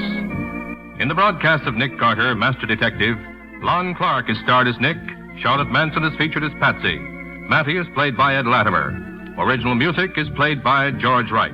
Script is by Max Ehrlich. Any resemblance in these programs to actual persons, living or dead, or to actual places is purely coincidental. Nick Carter, Master Detective, is presented over most of these mutual stations each week at this same time. This is Hugh Sanders saying so long until next week.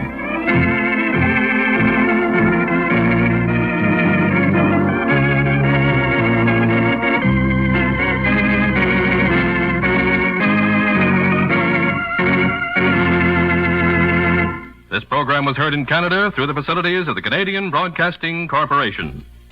From 78 years ago, May 21st, 1946, Nick Carter, Master Detective. We'll hear Boston Blackie in a moment. Here's some of the news stories from that Tuesday on May 21st, 1946, 78 years ago.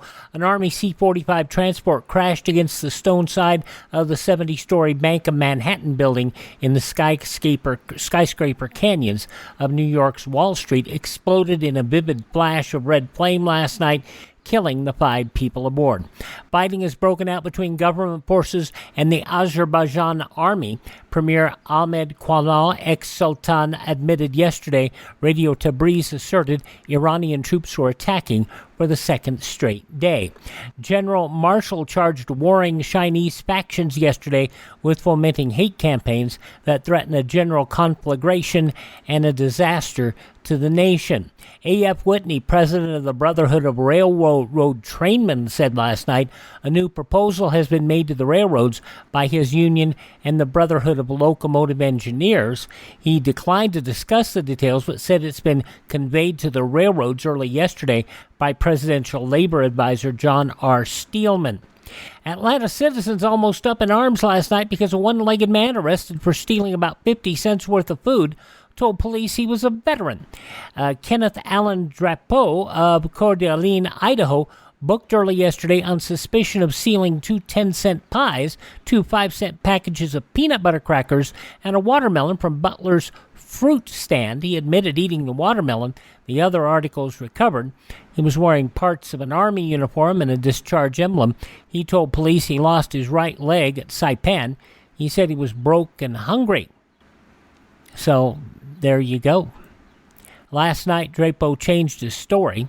He admitted he'd never been in the Army. He lost his leg in an auto accident. Never been in the Army.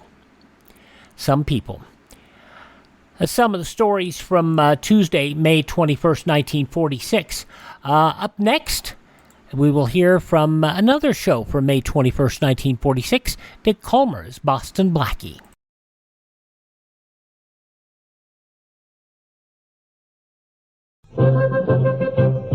We are the vocal parents of the local PTA. We're gathered here because we fear that 10 years from today, the younger generation of a growing population will look to us for leadership, will look at us and say, we have no alma maters, with or without swimming pools. We have no alma maters, because we have no schools. Our children are growing faster than our schools. And 10 years from today, conditions may become desperate unless we do something about it now. If you'd like to do something constructive about it now, write to Better Schools, 9 East 40th Street, New York 16, New York. We can have the schools we need 10 years from today.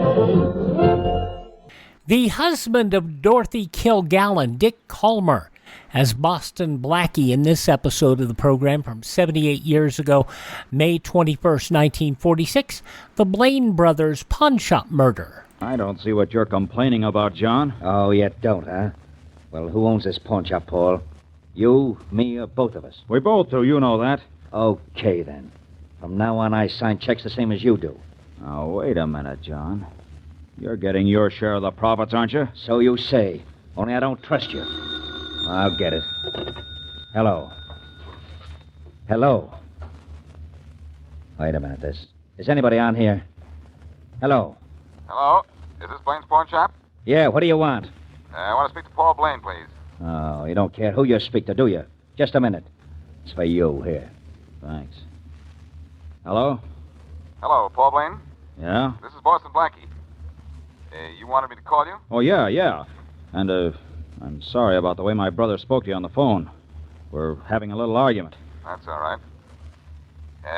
What do you want, Blaine? I'd like to see you. It's important, and, well, could you get down here this afternoon? Well, I don't know. No, look, you gotta come. It's awfully important. All right, Blaine. I'll be there about 3 o'clock. Okay, 3 o'clock. Thanks. Goodbye. Hey, what kind of a deal you got cooking with Blackie, Paul? That's my own business. Now, look, John, I don't want any more trouble with you or... Oh, no? Well, you're going to get it. Now, wait a minute, John. Don't leave. Stop worrying about my leaving. But just start worrying if I come back.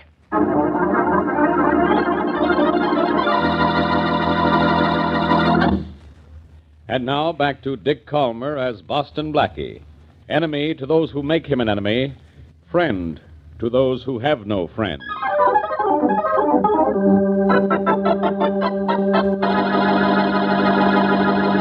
Oh, there's the pawn shop we want. 2 doors down, Mary. Oh, yeah. Why did Paul Blaine want to see you, Blackie? I don't know, Mary. That's what I've come down here to find out. Well, that being the case, let's go in and find out. Here we are.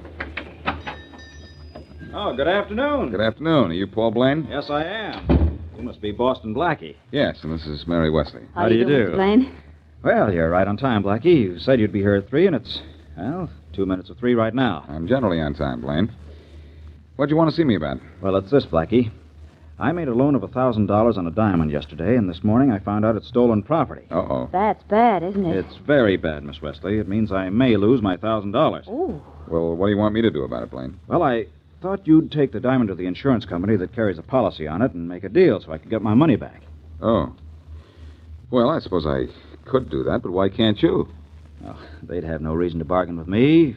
They'd know I'd have to turn in the diamond to the police, and... Well, I was hoping it wouldn't be too much trouble for you to... Blackie's so used to trouble, he's lonesome without it. Quiet, Mary. All right, but I like that. That's what I like. Modesty. Mm-hmm. All right, Blaine. I'll take the diamond. Oh, thanks. Thanks a lot. Here, I have it here in my pocket. Okay, Blaine. You'll hear from me tomorrow. About what time, Blackie? Same time as now, 3 o'clock. Come on, Mary. Okay. See you at 3 tomorrow, Blackie. Goodbye, and thanks. Goodbye, and don't mention it. Let's wait here for cab, Mary. All right. Blackie, will you be able to get Mr. Blaine's $1,000 back? I think so, Mary. All I have. That was a shot. And inside the store, too. Come on. Blaine. Blaine, where... Oh, there he is. Blackie... Oh, it looks like he's... Dead, Mary. Ooh. He has to be dead unless he was wearing a bulletproof heart. Yes, but who could have... I don't know. But whoever it was is probably out the back way by now. Well, here we go again. I guess I'd better call Faraday. No, darling, no. Please don't call Inspector Faraday. You didn't have anything to do with this, but Faraday will never believe you. All right, Mary. I guess the best way for us to stay out of this is to get out of here.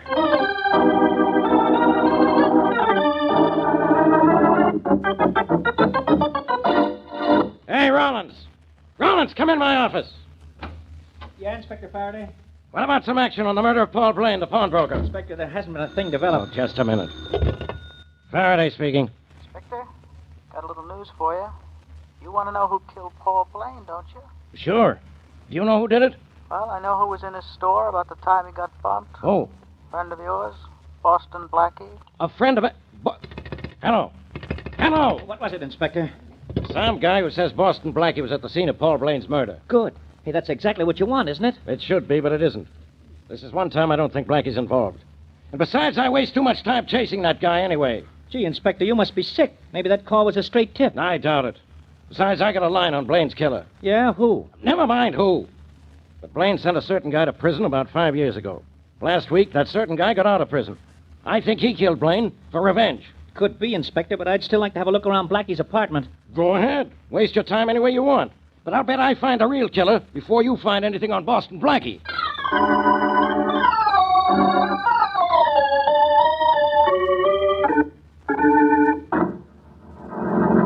Harry? What's the matter? Nothing, hon. Something is, honey. You seem awfully upset. What is the matter? Did you read the paper you brought me? Only the headlines. I don't remember what they said, though. Well, let me refresh your memory just a little. Hmm? Yeah, listen to this headline. Cops looking for ex-convict in Blaine murder. Oh, yes, I remember that.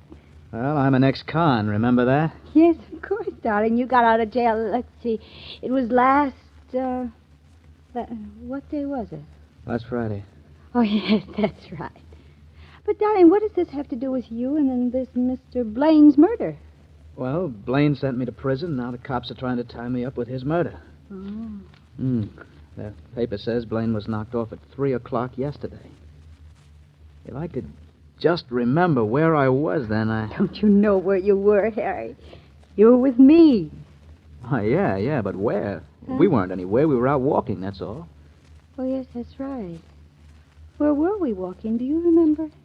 Oh, not exactly. Downtown somewhere. Hmm. No, I've got to keep you out of this. I think I know what I'm going to do. What? I'm going to see a fellow named Boston Blackie. He helps guys like me. Oh, you can't leave here if the police are looking for you. Harry, I've met Blackie's friend, Mary Wesley. I know her. I'll get her to help me, and she'll get Blackie to help you.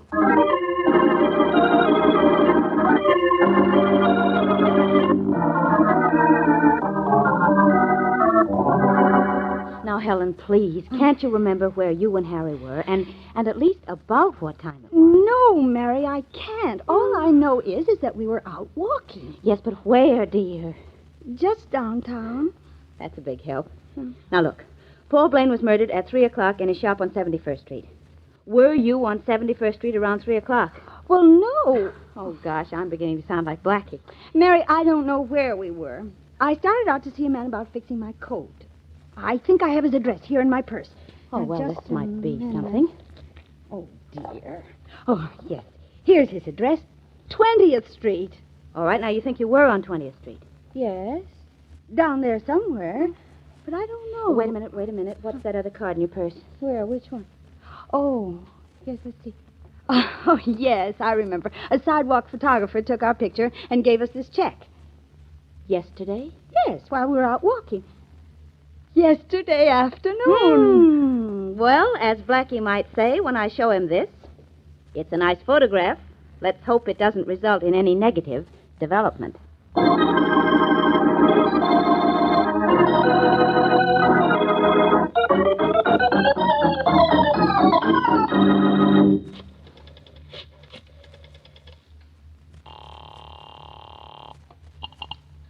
Faraday speaking. Inspector Faraday, this is Rawlins. I'm calling from Blackie's apartment. And guess what I found? Guess. Guess? What am I? A guest star? What was it? A diamond. So what?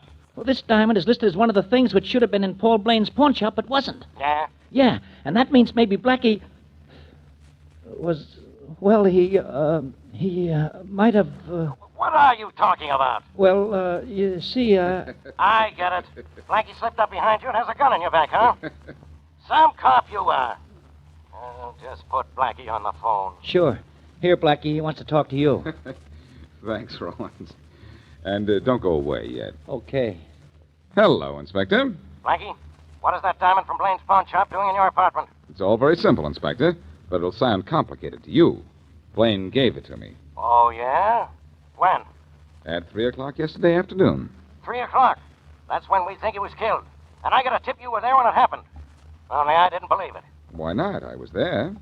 A few minutes before and after the murder. What? And you didn't report it? No, Faraday, and you know why, too. It meant getting mixed up in this, which is something I didn't want to do. I didn't believe the tip I got.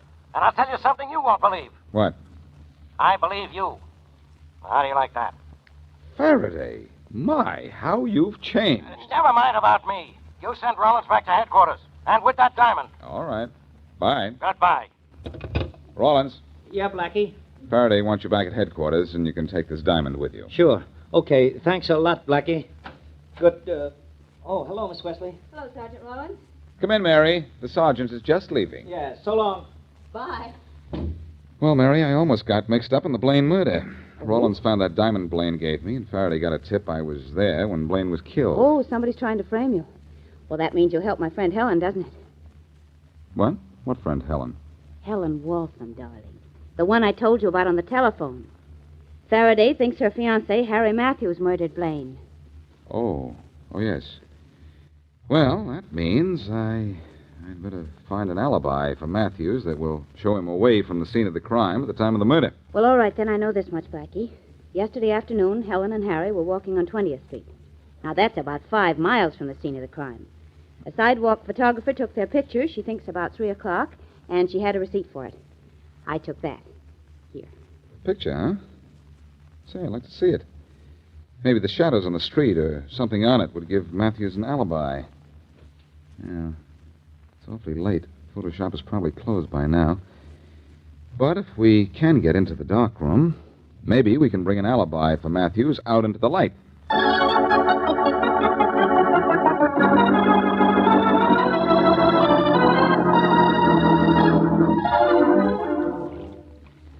How soon will the picture be developed, Blackie? Should be about now, Mary. I've had the print and the solution about, Oh, I'm beginning to see something now. Good. I'm glad you took this claim check from Helen so we could find this picture.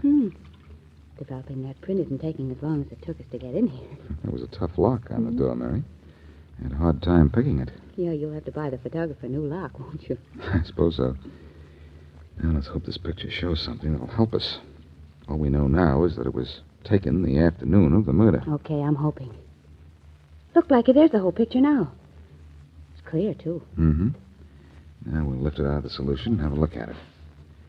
Here, I'll put it on the table here and hold it down with these weights so it won't curl while it dries. There. Well, it shows Helen and her friend Matthews all right. Look behind Helen and our boyfriend, Mary. The Leeds jewelry store clock, and look at the time. 3:00.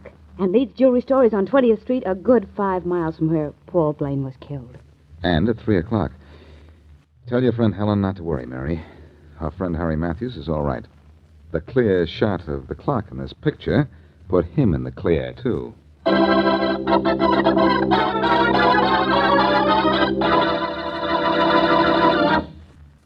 Now, back to Boston Blackie.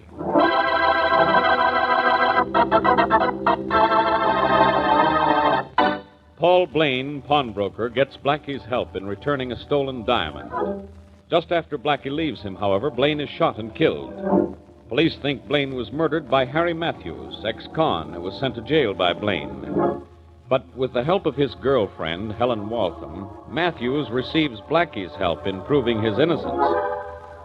Blackie finds a sidewalk photographer's picture of Matthews near the Leeds jewelry store 5 miles away from the murder scene with the hands of the clock at 3, which is the time Blaine was killed. So Matthews is obviously innocent. As we return to our story, Mary Wesley is at the Leeds jewelry store. And what can I do for you, miss? I'm not sure. Are you Mr. Leeds? Yes, I am. Well, this may sound sort of silly, but I'd like to know about that big clock out in front of your store. I hope you don't want to buy it. Oh, no. I just would like to know how accurate it is. Oh, it's the most accurate clock in town, miss. We have it checked once a week. It loses hardly a second. I see. When was it checked last? Why, 4 days ago. Oh, thank you very much. Where's the nearest public phone? Oh, if you want to use a phone, you may use mine right there on the desk. Thank you. Oh, that's quite all right.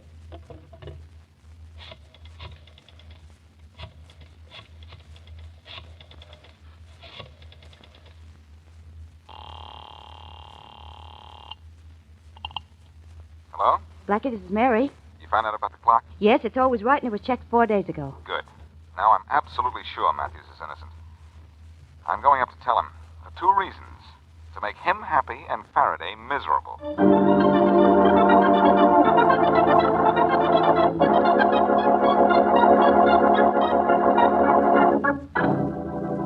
All right, Matthews. You might as well talk. I didn't come to your apartment to outstay you. I don't have anything to talk about, Inspector Faraday. You killed Paul Blaine, so you ought to have a lot to talk about. I didn't kill him, Inspector. I admit I had a reason. He sent me to jail, but I didn't kill him. That's what they all tell me, until I prove they're lying. Who's that at the door? One of your pals, Matthews? I don't know who it is. Well, go answer it. But no trick. Don't worry, I don't have anything to hide. This Harry Matthews' apartment? Yes, I'm Harry Matthews. Blackie, for Pete's sake, what are you doing here? Just playing newsboy. Good newsboy, I might say. Blackie, I didn't kill Blaine. Don't let this guy arrest me. Don't worry, Harry. I wouldn't let Faraday do anything he'd be sorry for. Look, what do you mean I'd be sorry? Harry here is the one who's going to be sorry. He's going to jail. Is he? When was Blaine killed? At 3:00 yesterday. You know that. All right. Take a look at this. What is it? A picture of Harry and his girlfriend walking down 20th Street a good 5 miles away from the scene of the crime. Taken yesterday, too. There's a date on it. Look. I am looking. So what? So look at the clock behind them. What time does it say? Well, it says 3:00. That's right. And do you know what time it is now, Faraday? Huh? What's that it's got to do? It's time you apologized to an innocent man and got out of here. Oh. Yeah. I'm sorry, Matthews. No, okay. And Blackie, thanks. Thanks a lot. Yeah. Thanks, Blackie. You're a big help to me. You've just cost me my only suspect. Don't fret, Faraday. What I take away, I usually put back. I've got another one for you. Come on, Harry. I'd like you to drive me down to see him right now.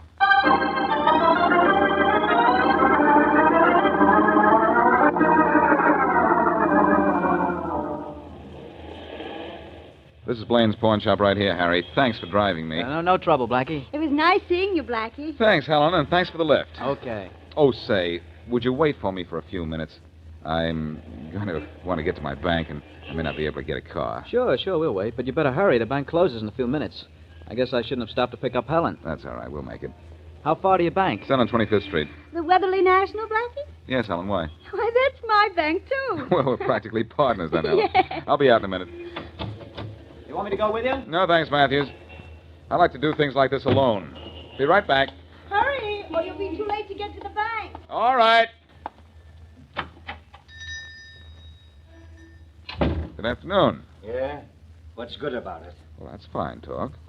You own this shop? I'm John Blaine, if that's what you mean. I'm Boston Blackie. Hooray. So you're Boston Blackie. So what? So I'd like to talk to you. Maybe about the killing of your brother. What makes you think I killed him? You were having an argument when I called up yesterday afternoon and spoke to your brother. So what? So an argument could end in a killing. So could too much curiosity. Get out of here, Blackie. Fast. Now, is that a nice way to do business, John? Your brother Paul never pulled a gun on a visitor. Get out of here, I said. When I'm finished. You're finished now. Get out of here. Maybe this'll help you move. You missed me, my friend. Or should I wait till I try to turn my head? I missed you because I wanted to. But next time, maybe I won't want to miss.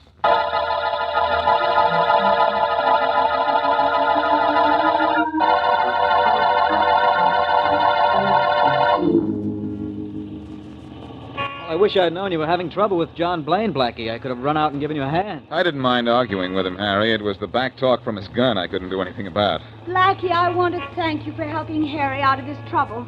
He's not out completely yet, Helen. What? He isn't, Blackie. Why isn't he? Oh, it's nothing to get excited about. I just wasn't able to prove John Blaine is 100% suspect. And until I do, Faraday will always feel like Harry here is guilty. Well, as long as you believe I'm innocent. You're safe. Even Faraday has to face the facts. You couldn't have killed Blaine. You were too far away from the scene of the murder when Blaine was killed. Oh, say, it's too late for me to get to the bank, isn't it? Yeah, I guess it is. Oh, dear, that's a shame. It is after 3 o'clock, isn't it? Slightly. Say, do either of you have enough money to cash a check, if it isn't too big? Well, all I've got is 5. How about you, Helen? No, I don't think Oh, wait, I might have some. Yes, Why, yes, of course I do. Swell. Could you spare 50, Helen? 50? I don't... Oh, dear, what's the matter with me? I drew 100 out of the bank yesterday. You did? Yes, it was yesterday. I remember I got to the bank just at closing time, and I had to argue with the man at the door to let me in. Here's the money you wanted, Blackie. Oh, how much did you ask for? Just 50. Oh, yes, 40, 50. Here, you can make a check out later. All right, thanks. That's all right. I could give you more if you wanted it. No, thanks. You've given me plenty already.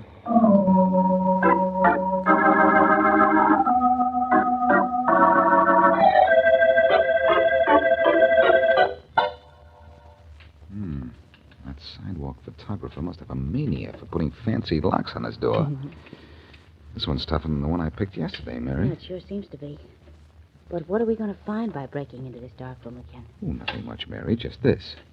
How Helen Waltham could have been with Harry Matthews in front of Leeds jewelry store having a picture taken at 3 o'clock yesterday and still be in her bank at closing time. That's 3 o'clock. I know it's my bank, too. There, that opened the lock. Good. But about the time, that's impossible, darling. The clock on Leeds jewelry store is never wrong. I know it. But why would Helen say she was in her bank at closing time if she wasn't? She was very definite about that. Yeah, I know. Or so you said. Come on. Let's go into the dark room. I'm going to take a look at that picture again. All right. Wait, I'll turn on the light. There. Blackie, you think the picture of Harry and Helen was faked?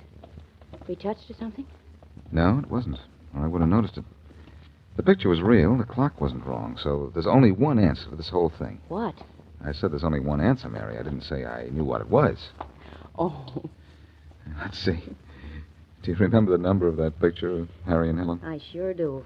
4121. Yeah. Here's the index file. 4121. 4121. Where is that? Oh, here we are. It's a legitimate picture, all right. So where are we? Right back where we started. Yeah, I'm afraid so. Oh, wait a minute. I've got a hunch. This is picture 4121. Let's have a look at picture number 4120 and see what that looks like. Well, what do you think that'll show? Well, I don't know. That's why I want to look at it. 4120, 4120. Ah, here it is, already developed. Yeah, taken at the same spot. That's good. Let me look at it, too. A picture of a woman and a little girl. Well, that's not much. But, Mary, look at the clock behind them. For goodness sake, there's a man on a ladder doing something to it. Yes. Looks as if he's cleaning it. And look, Mary, look at the time. It's 3:30. 3:30? Yes. And do you know what that means? It means the picture was taken before picture number 4120, and yet the clock says 3:30. So picture number 4121 showing Harry and Helen had to be taken after 3:30. Blackie. Then Harry could have killed Paul Blaine. He not only could have, Mary, but he probably did. That guy on the ladder there is obviously Harry's accomplice. He was planted to set back the clock so that Harry could have an alibi when his picture was taken. Wow. Wow is right. So it was Harry and not John Blaine, after all. I should have known John acted too guilty to be guilty. Come on. It's going to hurt to do this, but I've got to call Faraday and tell him that he was right about Matthews.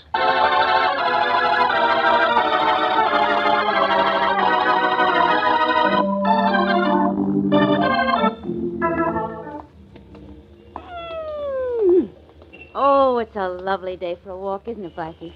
Beautiful, Mary. Is that Beautiful Mary or Beautiful Mary? Take your choice. Well, I've taken it, and so I thank you, kind sir. Hey, Blackie. Yes? Why did Harry Matthews call Inspector Faraday and tell him you were at the scene of Paul Blaine's murder? Oh, that's easy, Mary. 2 reasons. He wanted to involve me, and he wanted to make sure the police established the time of the murder at 3 o'clock, so his alibi with the fixed-up clock would stand up. He probably was hiding in the back of the pawn shop while we were talking to Paul Blaine the day of the murder. Oh, I see. That guy Matthews was clever, Mary. He never once offered an alibi. He knew it would be too phony if he did. He waited for me to supply it for him, and I did, by discovering that sidewalk photographer's picture. Yeah, he was clever, all right. He killed Paul Blaine for revenge, didn't he? But he made one mistake, you know. He didn't go to the trouble to find out where his friend Helen was at exactly 3 o'clock. No, and thanks to her, we broke the case. I certainly was glad Faraday didn't involve her. Yeah. Harry was obviously just using her. Hey, lady. Blackie, did you see what just happened? What? A sidewalk photographer just snapped our picture. Well, how do you like that? Why does everything happen to us? Well, I don't know, but it certainly does. Blackie, tell me, how do sidewalk photographers like this fellow know whose picture to take? How? Why, Mary, that's simple. Snap judgment, that's all. Just snap judgment. Oh.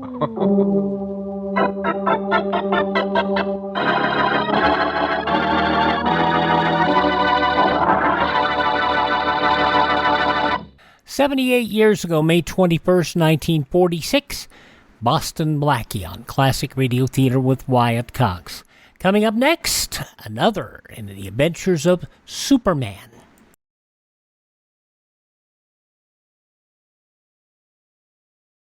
Now on Classic Radio Theater with Wyatt Cox, another episode of Superman. This episode of the Grayson submarine story was broadcast 83 years ago today, May 21st, 1941. Presenting the transcription feature, Superman. Look, up in the sky. It's a bird. It's a plane. It's Superman.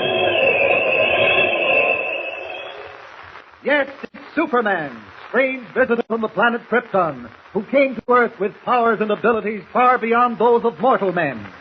Superman, who can leap tall buildings at a single bound, race a speeding bullet to its target, bend steel in his bare hands, and who, disguised as Clark Kent, mild-mannered reporter for a great metropolitan newspaper, fights a never-ending battle for truth and justice. And now to our story. When we last saw Superman, he was streaking out to sea, making use of his amazing power of flight to find the Grayson submarine, stolen by a group of foreign agents and being sailed to a foreign port. On board the underseas craft, in addition to its captain and American crew, are Lois Lane and Perry White, editor of the Daily Planet. At the moment, Dr. Deutsch, head of the espionage gang, has submerged the submarine and is about to fire a torpedo at a passing ship, just to test the submarine's firing mechanism. In the control compartment, he holds Captain Denning at gunpoint, while the torpedo-firing alarm bell rings through the steel hull.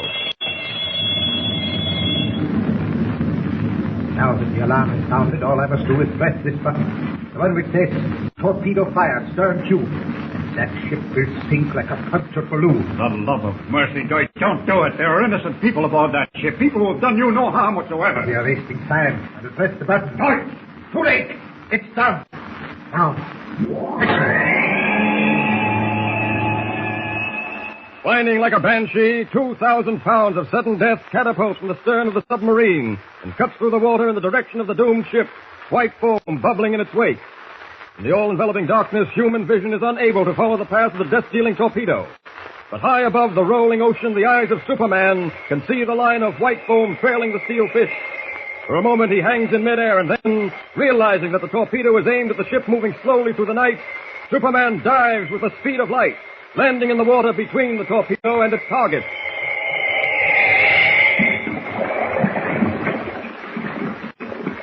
Here she comes, and plenty fast, too. It's big enough to blow that ship in half, but not big enough to... I've got you. Now to turn you upside down and send you to the bottom of the sea. So long. That torpedo must have come from the Grayson sub. No other would fire at an American ship in these waters. You could probably pick it up better from above. No, wait. I can see its periscope dead ahead of me, heading east. I'd better follow it in the air until it comes to the surface. Up, and away!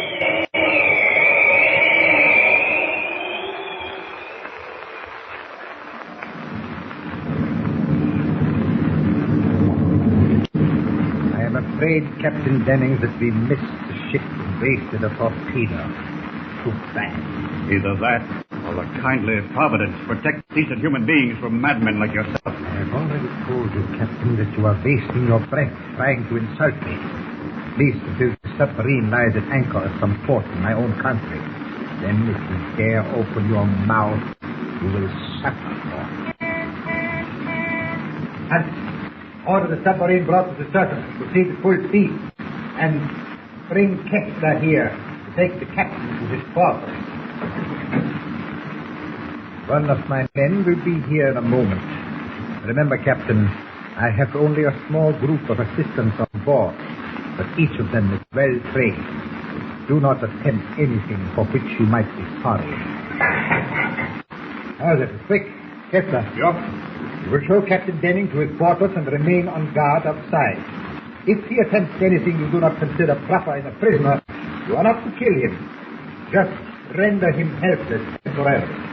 You understand? Yes, sir. Good night, Captain Denning. And you will remain here.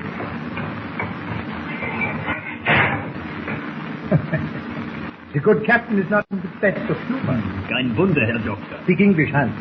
You ought to be of help to me in the future. You must speak English well. Ja, Herr Doktor. It's too bad he missed the torpedo, eh? But not serious. We have this submarine. That is the most important thing. Are we on the surface yet? Yeah. Open the conning tower hatch. You will go on deck for a breath of fresh air. Up the ladder, Hans. I will follow you.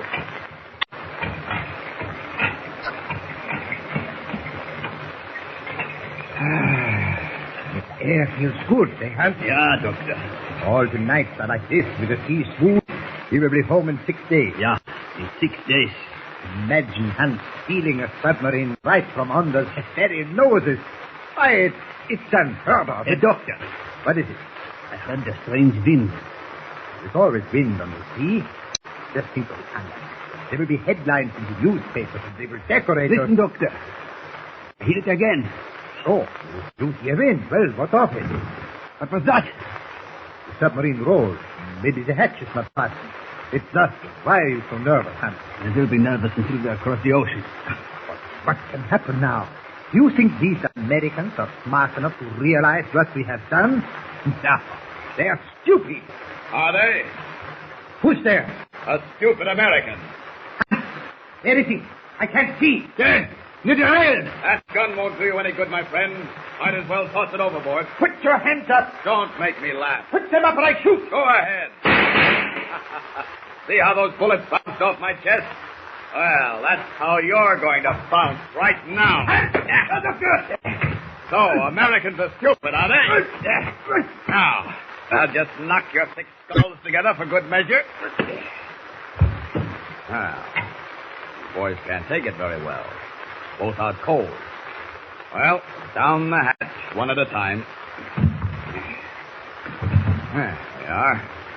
And I think I'd better follow you and have a look around. There's Must be the control compartment. All these dials, gauges here. Well, now to find Captain Denning. I'll try this steel door, see what it leads. Like a corridor, a companionway. Wait. There's a man sitting outside a closed door. Not in uniform, so he must be one of the gang. It's a good thing that light over his head is yellow and feeble. I'll sneak up behind him. Good evening. Who are you? Here's my calling card. That's that. He was probably guarding someone in this compartment. I think it's time to get rid of this cape and costume and become Clark Kent. There, that's better. I haven't used Kent's high voice in so long it sounds strange. Now let's see who's in here. What do you want? Captain Denning? Yes. Hello, Captain Denning. Now what? Oh, I'm not one of the gang, Captain. My name is Clark Kent. I'm a reporter on the Daily Planet. Reporter? I know it must sound strange, but it's true. Here's my police card. But how did you get on board? We've been at sea for hours. Well, I've been trailing this gang of agents. I tracked them down to their hideout, an old house on a cliff.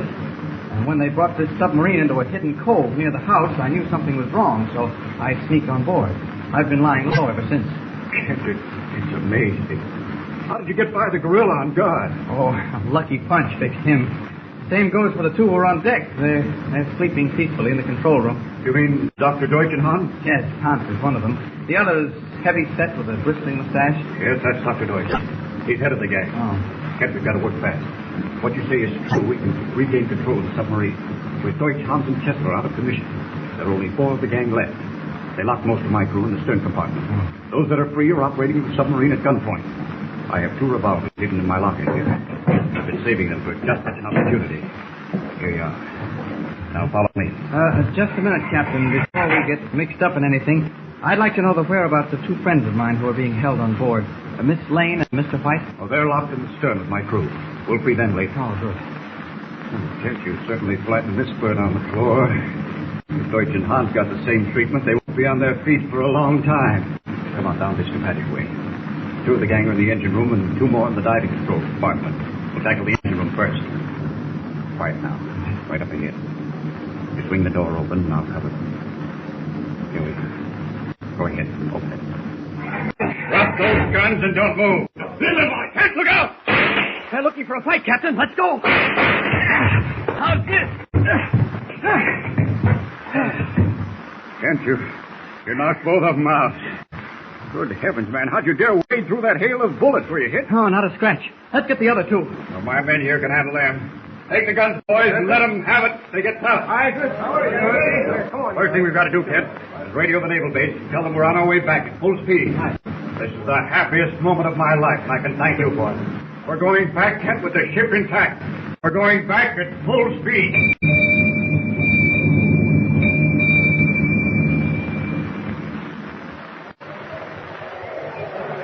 All right, that's it. Just one more shot, Commander Lee. You and Mr. Kent. That's it. Hold it. Thank you. Kent, I can't begin to tell you how much the Navy appreciates what you've done. Oh, it was nothing, Commander Lee. Nothing but good fortune. And the right hook that would make a monkey out of Joe Lewis. Well, it's all over now. We've got the submarine and the gang. Captain Denning, where is this man Deutsch? Oh, he and his first assistant Hans are being brought to the detention building by one of our men, Commander. I think I'd better join Lois and Mr. White, Commander. They're having some coffee. Commander Leach! Commander Leach! Commander Leach! What is it? Those 2 spies. They escaped. What? Escaped? You mean Deutsch and Hans? Yes. They got away. They're gone. Well, it looks as though Commander Leeds was a little hasty when he said it was all over. With Dr. Deutsch at liberty, it isn't all over by a long shot. Someone is bound to suffer at the criminal hands of the murderous foreign agent. Deutsch is out for revenge, and the objects of his revenge are Lois, White, and Kent. What will happen? And where will he strike first? Don't forget, tune in again for the next thrilling episode with Superman. Look, up in the sky. It's a bird. It's a plane. It's Superman. Superman is a copyrighted feature appearing in Action Comics magazine. Joan Alexander portrays Lois Lane, and of course, as always, Superman portrayed by the one and only Bud Collyer. Superman, 83 years ago, May 21st, 1941, here on Classic Radio Theater with Wyatt Cox. Tomorrow, Westerns with Gunsmoke, Have Gun Will Travel, Frontier Town, Huck Larrabee, and Lum and Abner. Thank you so much for making us a part of your day. Visit our webpage, classicradio.stream, and we'll see you on Wednesday for another edition of Classic Radio Theater. I'm Wyatt Cox.